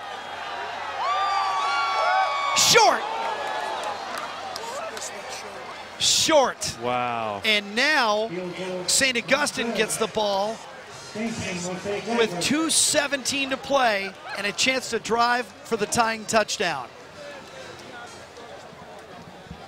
Great effort. Absolutely a great effort by Sosa. Was just a little bit too short, and it gives St. Augustine an opportunity to tie this ball game. Here we go with the Saints now. Guess who's getting the ball, Danny? His name's Elijah. Elijah Preston. He's a junior. He's a really good player. They just need to pop him one time to tie this game. Goodrich is going to throw. Now he's going to run. He gets back maybe a yard gain. Yeah, and what they did is they did a rollout to the right, and they had Preston actually blocking. And I saw Goodrich kind of look downfield and then take it and run. They had an extra blocker there, but don't overthink it. I would give the ball to Preston. I would too. In some capacity. The kid has 292 yards on the ground. And that's unofficial, very unofficial. And they're going to stay away from him. And Goodrich is going down. And both Rector and Nickel are there. They're two stud defensive ends, and that is a huge play for this Loyola defense to not only push them back, but keep that clock rolling. Again, I don't look. Football's not that complicated of a game. If they have not stopped Preston, make them stop Preston, right? Well, and this is where Preston's beat them on three occasions on 3rd and long. And they're going to go away from Preston again. Going to throw back. That was never going anywhere. It is caught. And that clock is still running. That's looking at about a 4th and 13. Jacob Baker. And the clock's running at 103, 101. This is it. Did Jacob Baker get tackled by Jason Baker right there? I think that happened. It's the nexus of the universe. Baker tackling Baker. And here's the play of the game here. 4th down and 16. Goodrich They need a first down. He lays one out. Coming over, knocked down by Reardon. And Loyola is going to hold on. Intended to number 5, Duncan. Reardon. 42-35, 37 seconds. Yeah, and they went to Frank Buncombe, the fourth there. Actually, a really pretty ball. Reardon had an opportunity to bat it down. It actually went through his hand. Buncombe actually had an opportunity to catch that ball. Jason Baker was there for Loyola. Yeah, Baker and Baker defending Buncombe. Reardon there as well. And but a great stop for Loyola here. Obviously, there's. So if I would have, I did say to you, guess who they're going to give the ball to? Elijah we were Preston. wrong. We were wrong 4 times. Yeah, 4 times. Exactly right. 4 times. They never gave it to Preston. And now just got to take a knee. What a big win for this Loyola program on campus. You see the Cubs den in the downtown end zone going crazy. You know, this game really is for them. You look at having a game on campus. It's really for those students. It's really for this faculty and this alumni. And you can see it, the student section hopping up and down. The players down at the bottom of your screen doing likewise. That's it. They don't have to snap it another time. Loyola High School last won a game on campus in 1949. And you can reset the clock. Cubs win. Cubs win. No better feeling winning on your home field. And they're going to go celebrate with the student section. Loyola 42, St. Augustine 35. We'd like to congratulate St. Augustine on a great game. Well, it was a great event, and it might have been a better game. 42-35. A lot of credit to St. Augustine. Elijah Preston, unofficially 292 yards rushing, 66 through the air, 5 touchdowns. Might be my player of the game, but you got to give it. You got to give it to Loyola tonight. Well, putting this event on and coming from behind to win it. Well, and Loyola really did this as a full team effort. You look at what Miles Bryant did. Miles Bryant had a huge day today. You look at Paul Amalo had a nice game. The job that Cooper did on both sides of the ball. You know, young Drake Beasley ran the ball hard. You know, the Tolbert brothers, you know, running and making a few plays on defense. You know, this was really a true team effort for Loyola, and came out on top with a really nice win. They after halftime took a big lead and were able to, you know, really grind down on defense and get that 2-touchdown lead. But credit St. Augustine for coming back at the end, but just a little bit too short at the end. That's still a good football team they have down there in San Diego. Wouldn't be surprised to see them back at Qualcomm in December. Marvin Sanders now gathers the Cubs together at midfield. Their field, Dan. First time home game since 1949, the varsity level, temporary lights. They blocked off Venice Boulevard, turned it into a parking lot, brought in temporary bleachers, 4,000 people, had to sell tickets. The last 1,000 that went on sale to the public were sold out in 54 minutes, and now they're going to get to do the Triple L at home in front of their home folks and celebrate a victory. For people who don't know Loyola football, what's the Triple L and why is it important? You know, it's just an old tradition that Loyola's football has had. It's, you know, LLLOY, OOOLA, and they call it the Triple L. And this is the moment that, you know, one of the greatest feelings is winning, but winning as part of a team. And it's super special. And they're going to go do it with the students. There you see the students. They're going to allow the students to come on the field. Oh, that's great stuff right there. Oh, that's just a great scene to celebrate with your student body. There's no better feeling than winning a football game, and it's especially now they don't have to drive back from Glendale, from LA Valley College. They're home. This is a very special thing. It's nice to see the team interact with the rest of the student body.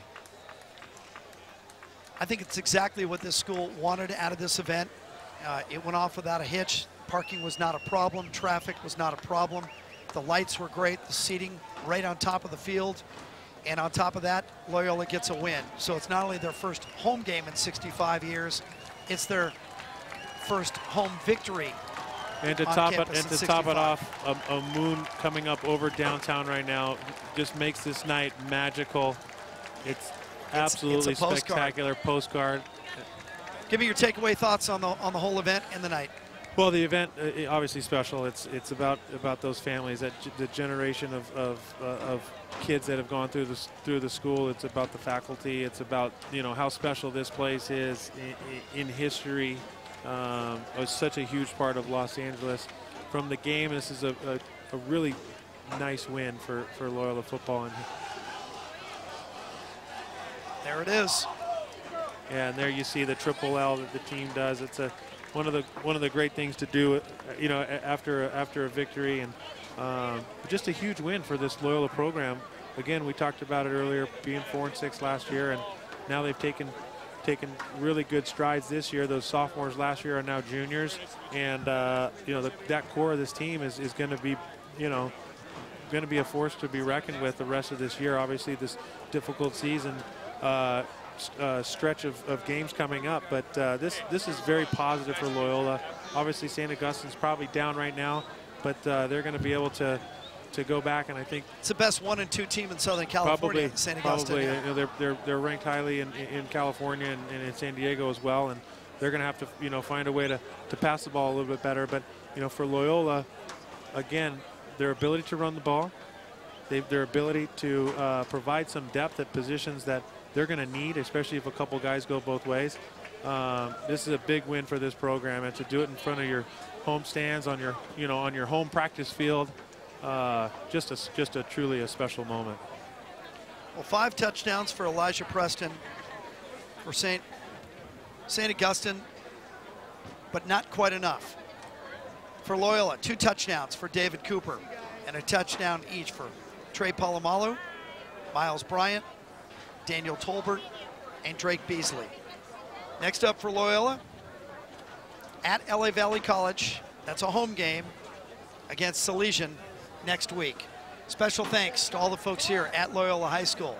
Bill Thomason, Chris O'Donnell, Corinne Chamberlain, and the rest of the Cub family. Thanks very much. It was a great night. For Danny Farmer, coach and class of 1995, appreciate the time. Nice work. Thanks I'm so Jim much, Watson. Jim. Saying so long for the first time in 60 years from the campus. 65 years from the campus of Loyola High School. Thank you.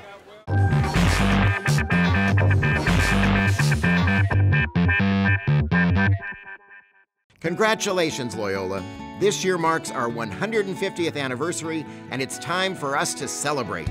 Mark your calendars and plan to attend a variety of great events as we commemorate this remarkable milestone in our history. On the evening of September 12th at 7:30 p.m., the first home varsity football game since 1950 will be played at Smithfield against San Diego's St. Augustine High School. Walk down memory lane and cheer on our Cubs. It promises to be a great game. On November 16th at 11 a.m., we are hosting the 150th Kickoff Mass and Barbecue here on campus.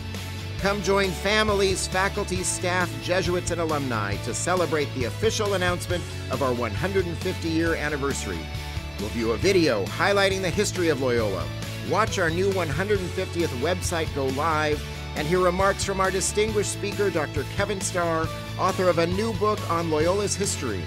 As the new year gets rolling, we are hosting a special alumni communion brunch on February 8th at 10 a.m. in Hayden Circle. Alumni, their families, and all Jesuits who have taught at Loyola will gather together along with members of the California and Oregon provinces of the Society of Jesus. Then, on April 11th, Loyola will coordinate a major community service project at 150 different sites. Our students, as well as faculty, administration, staff, and alumni, will fan out across Los Angeles County for this day-long outreach effort. What an amazing way to demonstrate Loyola's 150-year commitment to the people of Los Angeles. It's going to be a great year, and these are just a few of the events we have planned. So stay tuned and go Cubs!